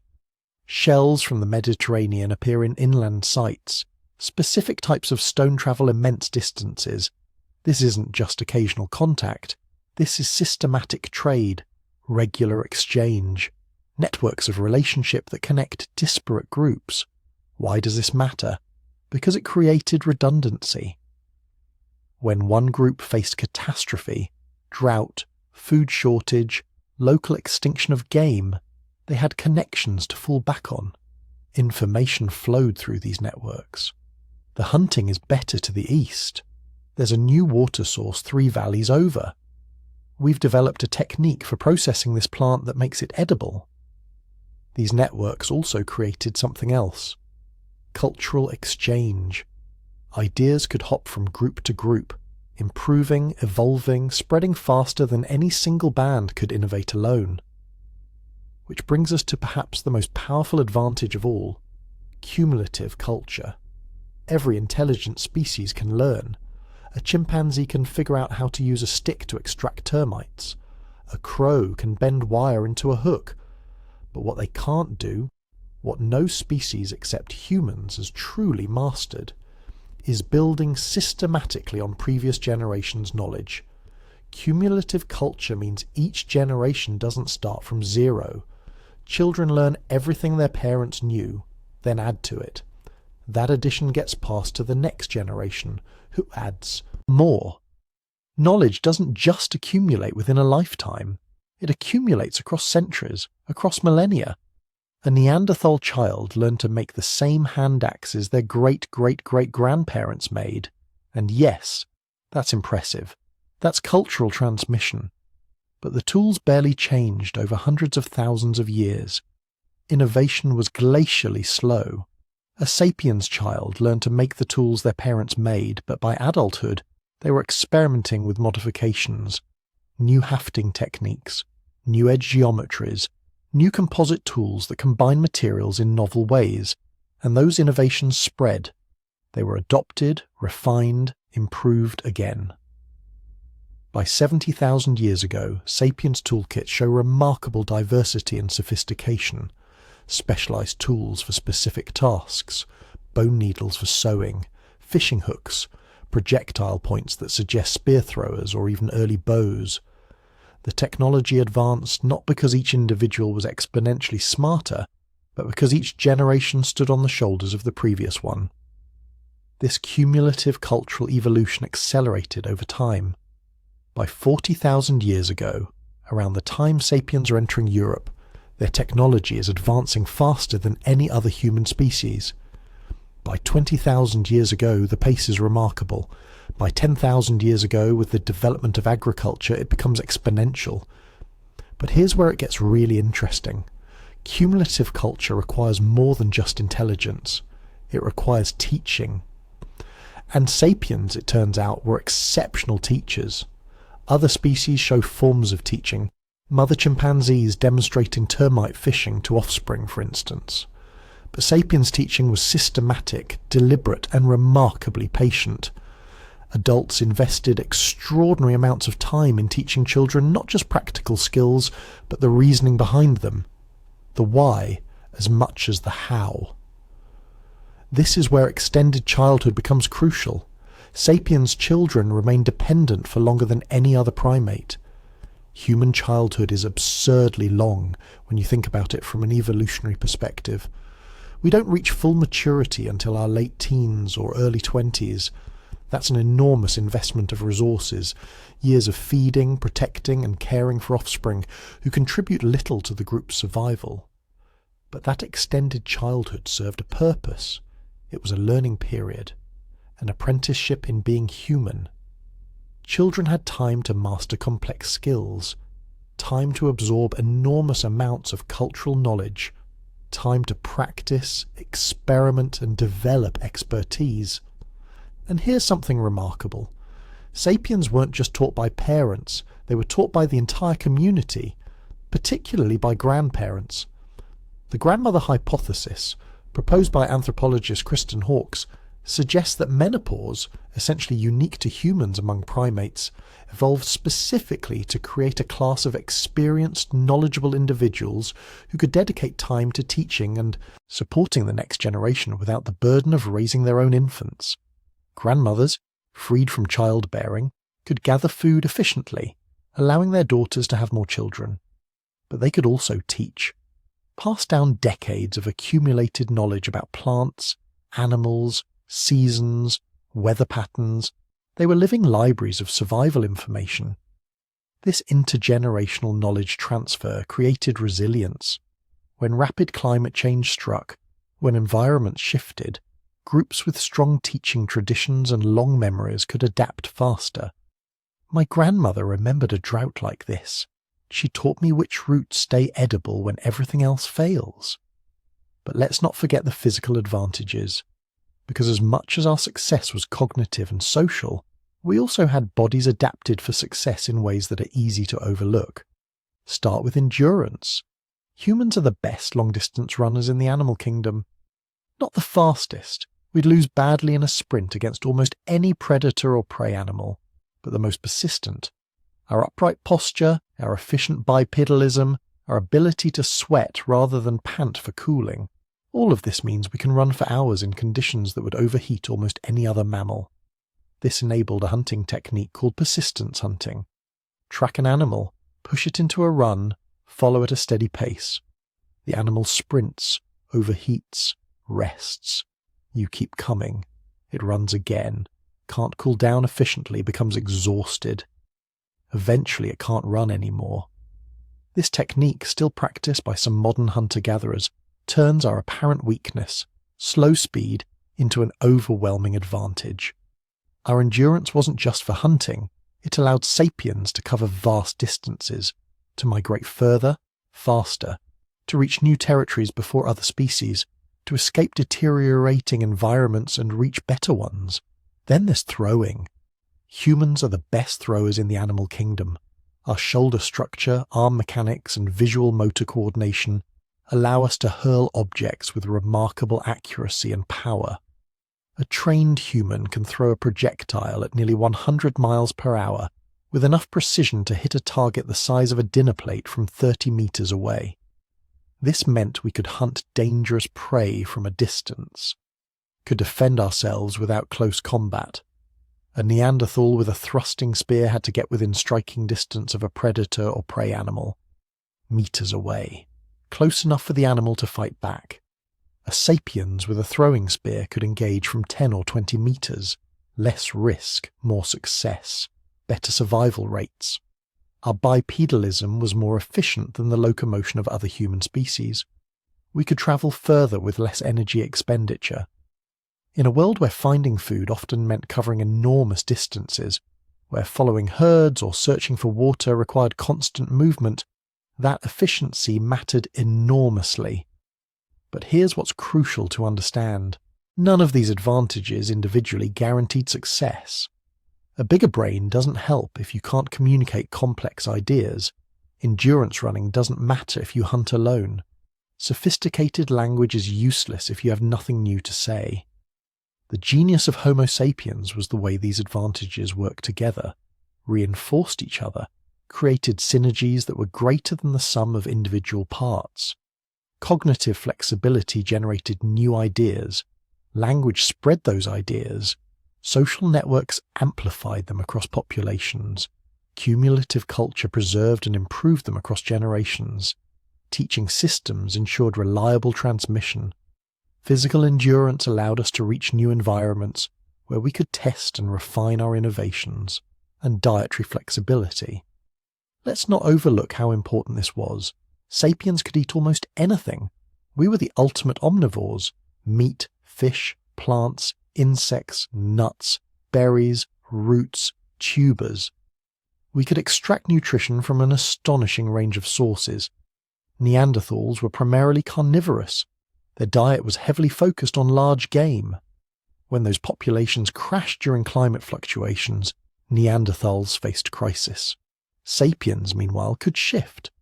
Less big game, eat more fish, fish scarce, gather more plants, plants dying off, focus on roots and tubers, diversify, adapt, survive. This dietary flexibility was partly cultural. We developed techniques for processing foods that were inedible raw. Cooking obviously was crucial, but also grinding, soaking, fermenting. We could take poisonous or indigestible plants and render them not just edible but nutritious. This vastly expanded our potential food base. It was also social. Different members of the group could specialize in different food sources. Men might focus on hunting, women on gathering, elders on processing. Everyone contributed. This division of labor was more sophisticated in sapiens than in other human species, creating efficiency and redundancy. But here's the thing that ties all of this together. The pattern that repeats again and again when you examine what made sapiens special. It wasn't individual intelligence. It was collective problem solving. An individual sapiens, isolated from birth, raised without culture or teaching, would be helpless.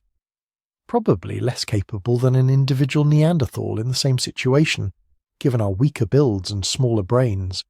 But that individual Neanderthal, even with their strength and cognitive power, could only draw on personal experience and instinct. An individual sapiens, raised within a group, embedded in culture, taught by multiple generations, connected to a network of hundreds of others, that person had access to the accumulated knowledge of thousands of ancestors, could draw on innovations developed across continents, could combine ideas from multiple sources into solutions that no single mind could generate alone. We succeeded not because we were individually superior, but because we were collectively unstoppable. And here's the beautiful, terrifying truth. These advantages were small, tiny really, a bit more flexibility in thinking, slightly more precise language, marginally better endurance, a somewhat longer childhood. Individually, these differences were barely noticeable. Put a young sapiens and a young Neanderthal side by side, and you'd struggle to predict which species would inherit the Earth. But small advantages, compounded over time, become enormous. That's the power of cumulative processes, of exponential growth, of positive feedback loops. Imagine two investment accounts. One grows at 1% per year, the other grows at 2% per year. After 10 years, the difference is modest. But after 1,000 years, the 2% account has grown exponentially larger. That's what happened with Homo sapiens. Our advantages were small, but they compounded. Each generation built on the previous one, and the gap between us and other human species widened. By 40,000 years ago, the difference was becoming stark. Sapien sites show technological sophistication that Neanderthal sites couldn't match. By 30,000 years ago, we had art, music, elaborate burial practices, continent-spanning trade networks, sophisticated projectile weapons, and population densities that dwarfed our cousins. By 24,000 years ago, we were alone. But here's what haunts me about this story. It almost didn't happen. If you could rewind the tape of history, play it again with slightly different initial conditions, would sapiens still win? Or would some random catastrophe, a volcanic eruption wiping out a key population, a disease striking at a crucial moment, a climate shift a few degrees more severe, have eliminated us instead? There were moments when our survival hung by a thread. Genetic evidence suggests that around 70,000 years ago, the entire global population of Homo sapiens may have crashed to as few as 10,000 individuals. 10,000 people. That's smaller than many modern towns. We teetered on the edge of extinction. But we had just enough flexibility to adapt, just enough social cooperation to maintain networks even when populations crashed, just enough cumulative culture to remember survival strategies from previous crises, just enough endurance to migrate to better environments when local conditions became impossible. We survived. And once we survived that bottleneck, our advantages could compound again. Populations grew, networks expanded, innovation accelerated. And somewhere in all of this, in the cognitive flexibility and the language and the teaching and the endurance and the cooperation, somewhere in this constellation of small advantages that work together in just the right way, Homo sapiens became something unprecedented. We became a species that didn't just adapt to environments, we adapted environments to us. We didn't just react to change, we created it. We didn't just survive in nature, we began to reshape it. That's the legacy of these advantages. Not just survival, not just success, but the transformation from one species among many into a force that would eventually reshape the entire planet. And all of it, built on differences so small that if you could meet a Neanderthal, talk with them, hunt with them, you'd probably think them fully human. Because they were. They absolutely were. The tragedy is that small advantages compounding over time were enough to make the difference, were enough to determine who survived and who vanished, who continued and who became memory. But here's where the story takes one more turn, because those vanished cousins, those extinct relatives we've been talking about, they didn't completely disappear. We carried something of them forward, woven into our very DNA, and that's where we're heading next. The legacy, living with our extinct relatives' DNA. Picture yourself standing in front of a mirror. Now imagine that looking back at you, woven into your reflection, are the genetic whispers of humans who walked the earth tens of thousands of years ago. Humans who weren't quite like us. Humans we've spent this entire journey calling extinct. But here's the twist that changes everything. They're not completely gone. In 2010, a team of researchers led by Svante Pääbo achieved something that seemed impossible just decades earlier. They sequenced the Neanderthal genome, and when they compared that ancient genetic code to modern humans, they discovered something extraordinary, something that fundamentally altered our understanding of who we are. If you're of European, Asian, or any non-African ancestry, approximately 1 to 4% of your DNA comes directly from Neanderthals. Let that sink in for a moment. We didn't just observe Neanderthals from a distance. We didn't simply compete with them for resources. Our ancestors met them, knew them, formed relationships with them, and had children with them. Children who survived, who thrived, who carried forward a genetic legacy that flows through billions of people alive today. The extinction narrative we've been building suddenly becomes more complicated, doesn't it? Because when a part of a species lives on inside another, can we truly call that extinction in the absolute sense? It's more like absorption, integration, a biological merger that happened over thousands of years of encounters, conflicts and intimacies. But the story gets even more fascinating. Those Neanderthal genes you carry, they're not just random fragments of ancient code sitting dormant in your cells. They're active. They're functional. They influence who you are in ways both subtle and profound. Some of those Neanderthal genes affect your immune system. When our ancestors moved into Eurasia 50 or 60,000 years ago, they encountered diseases their African adapted immune systems had never experienced. But Neanderthals had lived in these environments for hundreds of thousands of years. They'd evolved sophisticated defences against the pathogens of these northern lands. When interbreeding occurred, Homo sapiens essentially acquired a shortcut to local immunity. We inherited resistance to diseases that might have otherwise decimated our populations. It's one of the most efficient biological downloads in human history. Generations of evolutionary adaptation transferred in a single reproductive event, then spread through subsequent populations. Other Neanderthal genes influence your skin and hair. The genetic variants that produce lighter skin tones in some modern populations, several of those came from Neanderthals. Makes sense when you consider they spent millennia adapting to the reduced sunlight of Ice Age Europe. When our ancestors arrived from Africa with skin optimized for intense UV exposure, those Neanderthal variants provided faster adaptation to new latitudes. But Neanderthals weren't the only ghosts in our genome. Remember the Denisovans? That mysterious human species identified primarily through genetic evidence, the ones who gave us little more than a finger bone and a few teeth? Their DNA tells an even more remarkable story of ancient encounters and adaptive inheritance. If you're of Melanesian descent, from Papua New Guinea for instance, you carry up to 5% Denisovan DNA. That's actually a higher percentage of archaic human ancestry than most other modern populations carry from any source. And it's not just Melanesians. Populations across Southeast Asia, indigenous Australians, and even some Native American groups carry Denisovan genetic markers. The geographic spread suggests multiple waves of interbreeding across a vast territory, encounters separated by thousands of years and thousands of miles. But perhaps the most extraordinary example of Denisovan genetic legacy exists in Tibet.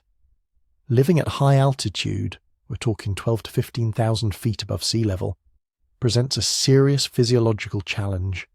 The air contained significantly less oxygen. Most humans who travel to such heights experience altitude sickness, headaches, nausea, difficulty breathing. Their bodies struggle to function properly in the oxygen-depleted environment. Yet Tibetan populations have lived at these heights for thousands of years, not just surviving but thriving. For a long time, this adaptation puzzled scientists. How did they develop such efficient high-altitude physiology so quickly? The answer came from an unexpected source. A gene called EPAS1, which regulates the body's response to low oxygen levels, shows a unique variant in Tibetan populations. This variant prevents the overproduction of red blood cells, a dangerous response that can thicken blood and lead to serious health complications at altitude. When researchers traced the origin of this gene variant, they found it didn't evolve within Homo sapiens. It came from Denisovans. Somewhere around 30 to 40,000 years ago, a group of our ancestors interbred with Denisovans who had already adapted to high-altitude environments. Those children inherited a genetic advantage that would later allow their descendants to settle the Tibetan plateau. Without that Denisovan contribution, the human colonization of high-altitude Asia might have looked completely different. Think about what that means. A human species we know almost nothing about, whose physical appearance remains mostly speculation, whose culture and capabilities we can barely reconstruct. They literally shaped our ability to live in one of Earth's most challenging environments. They helped make us possible in places where we otherwise wouldn't have been. And here's where the story becomes deeply, profoundly human. These genetic exchanges didn't happen through some sterile biological process. They happened because individual people met, because they saw each other not as alien species but as potential partners, companions, maybe even loved ones. Imagine the reality of those encounters. A small band of Homo sapiens, perhaps pushed north by climate pressures or following migrating herds, encountering a group of Neanderthals in a European valley. Initial wariness, perhaps, on both sides, but then cooperation, maybe around a successful hunt or a shared water source. Over time, familiarity, curiosity about these similar yet different people, and eventually intimate relationships. Children born from those unions, raised in mixed communities where stories and skills and genes all flowed together. This wasn't a single event. The genetic evidence shows multiple waves of interbreeding, spanning thousands of years across different regions. Our ancestors didn't just accidentally hybridize once. They repeatedly chose to form relationships across species boundaries. That's extraordinary when you step back and consider it. The concept of species implies reproductive isolation, fundamental biological separation. Yet here were human species mixing their genetic legacy with a casualness that defies the neat categorizations we prefer. Were these relationships consensual encounters between equals, products of interspecies violence, a combination depending on circumstances we'll never fully know? The genetic record can't tell us emotional context, but it does tell us something crucial. The children of these unions were accepted, integrated into communities, successful enough to pass on their hybrid genetics through generations. In other words, our ancestors saw these other humans as people they could connect with at the most fundamental level. Understanding this changes how we think about extinction. The narrative of Homo sapiens as the sole survivors, the last human standing alone after vanquishing all competitors, becomes less accurate. More accurate might be, we absorbed our closest relatives. We merged with them at the genetic level, carrying forward fragments of their existence inside ourselves. Neanderthals didn't completely vanish. Part of them survives in billions of modern humans. Every time someone of European or Asian descent looks in a mirror, Neanderthal genes are influencing what they see. Every time someone climbs a high mountain and breathes comfortably, they might be thanking a Denisovan adaptation. The extinction was real, their distinct populations, their unique cultures, their ways of experiencing the world did disappear. But their biological contribution to our species endures, quietly shaping human variation across the globe. and we're still making new discoveries about just how extensive this genetic interweaving actually was. Recent research suggests potential hybridization with other, still unidentified archaic human populations. Genetic analyses of certain African populations show markers that don't match any known human species, hints of ghost populations that contributed to the modern human gene pool before disappearing completely from the fossil record. There might have been more mixing than we ever imagined. The human story increasingly resembles a braided stream rather than a single channel. Multiple lineages flowing together, separating, converging again in complex patterns across hundreds of thousands of years. In 2019, researchers even identified the first-generation hybrid, a young woman whose mother was Neanderthal and father was Denisovan. This individual, who lived over 50,000 years ago, represents direct evidence of different human species interbreeding. She's proof that these encounters produced viable, living people who walk the earth carrying the complete heritage of two distinct human lineages. What was her life like? What did she look like? What stories did she hear from her mother's people versus her father's? We'll never know, but she existed. And she stands as testament to a more complex, more intimately connected human family than we once believed possible. These genetic legacies also tell us something crucial about Neanderthal and Denisovan capabilities. For their genes to provide adaptive advantages to Homo sapiens, they couldn't have been primitive or inferior. Their immune adaptations had to be sophisticated. Their physiological responses to environmental challenges had to be effective. The genetic evidence confirms what archaeological finds already suggested. These were capable, adaptive, intelligent humans who had successfully navigated diverse and challenging environments for hundreds of thousands of years. Their genetic contributions to our species represent hard-won evolutionary solutions, refined through countless generations. In a very real sense, they helped us survive. Those Neanderthal immune genes might have prevented epidemic diseases from wiping out early Eurasian Homo sapiens populations. That Denisovan high-altitude adaptation enabled the colonization of previously inaccessible territories. Other genetic contributions we're still cataloguing might have influenced cognitive traits, physiological responses, even behavioral tendencies. We succeeded, at least in part, because we incorporated their evolutionary innovations into our own genome. But this recognition also highlights what we lost. Every species represents a unique way of being in the world, a particular constellation of adaptations, behaviors, cognitive patterns, and cultural possibilities. When Neanderthals disappeared as a distinct population, we lost one way of being human. When Denisovans vanished, we lost another. What innovations did they possess that never made it into our genetic inheritance? What art forms, spiritual traditions, technological approaches existed in their cultures but left no trace? What ways of thinking, of organizing societies, of relating to each other and the natural world disappeared with them? We know Neanderthals created art. We know they buried their dead with apparent ceremony. We know they cared for injured and elderly members of their communities. But the full texture of their inner lives, their subjective experience of being conscious, beings navigating existence, that's lost to us forever. The same with Denisovans, about whom we know even less, and potentially with these ghost populations showing up in genetic analysis, species we don't even have names for yet. Each extinction represents not just a loss of biological diversity, but a loss of cultural and cognitive diversity.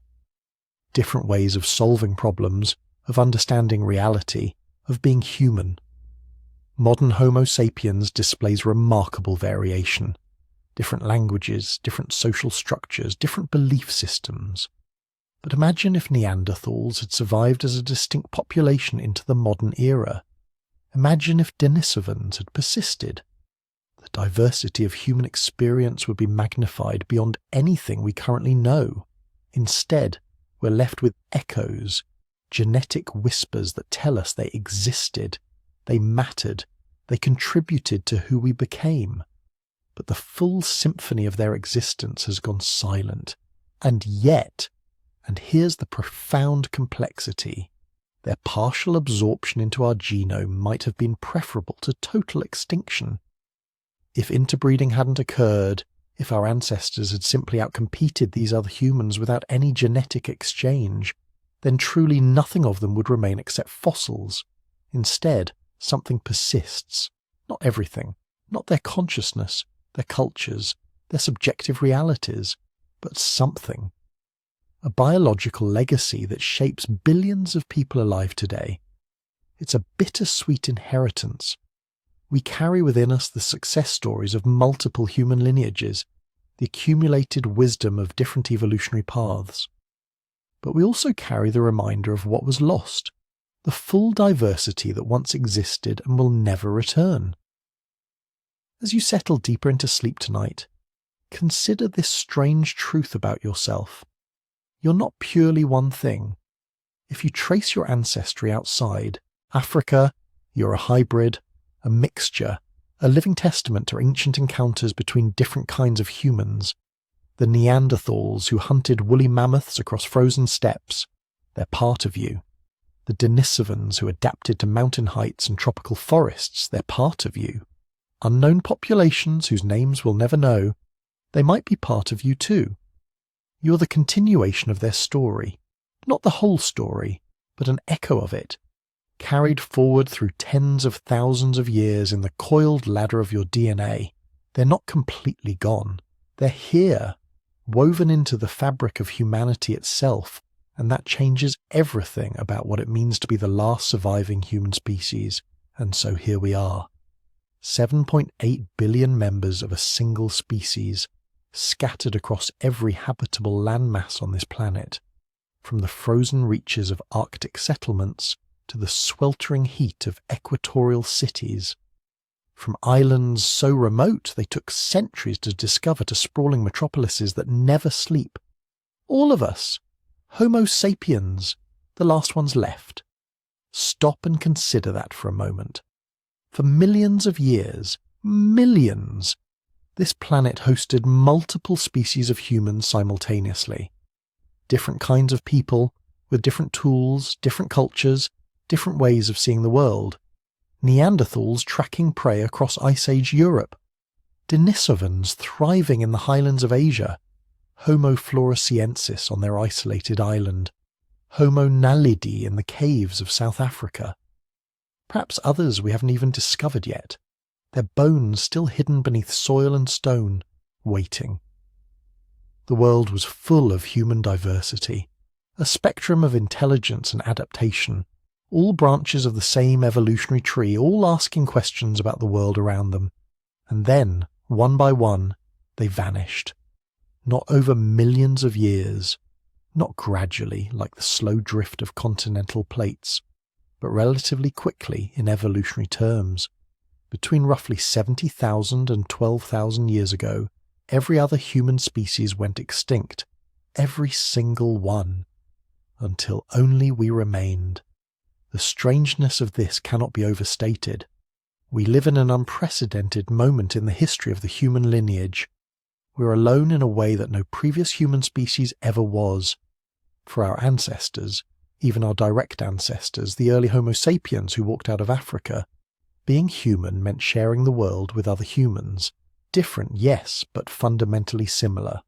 Tool users, firekeepers, survivors. Imagine what that must have been like.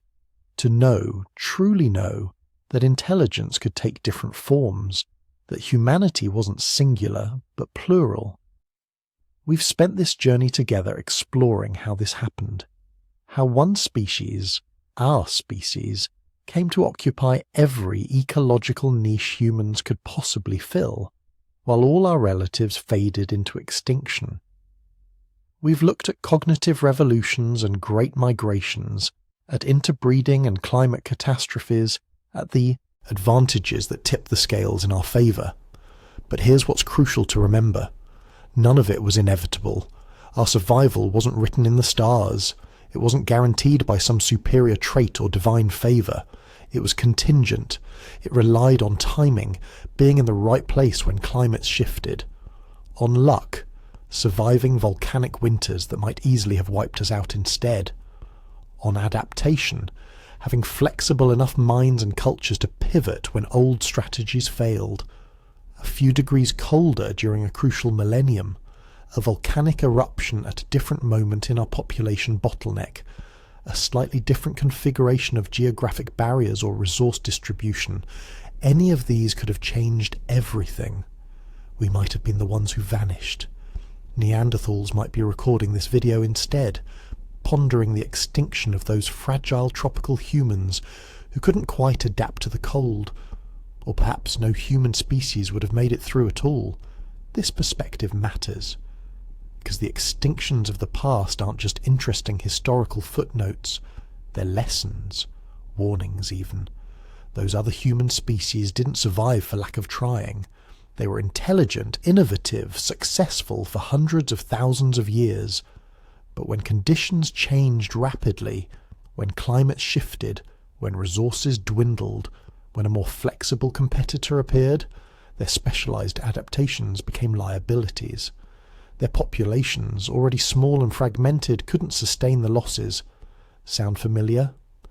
Today, we watch other species disappear at rates that mirror those ancient extinctions.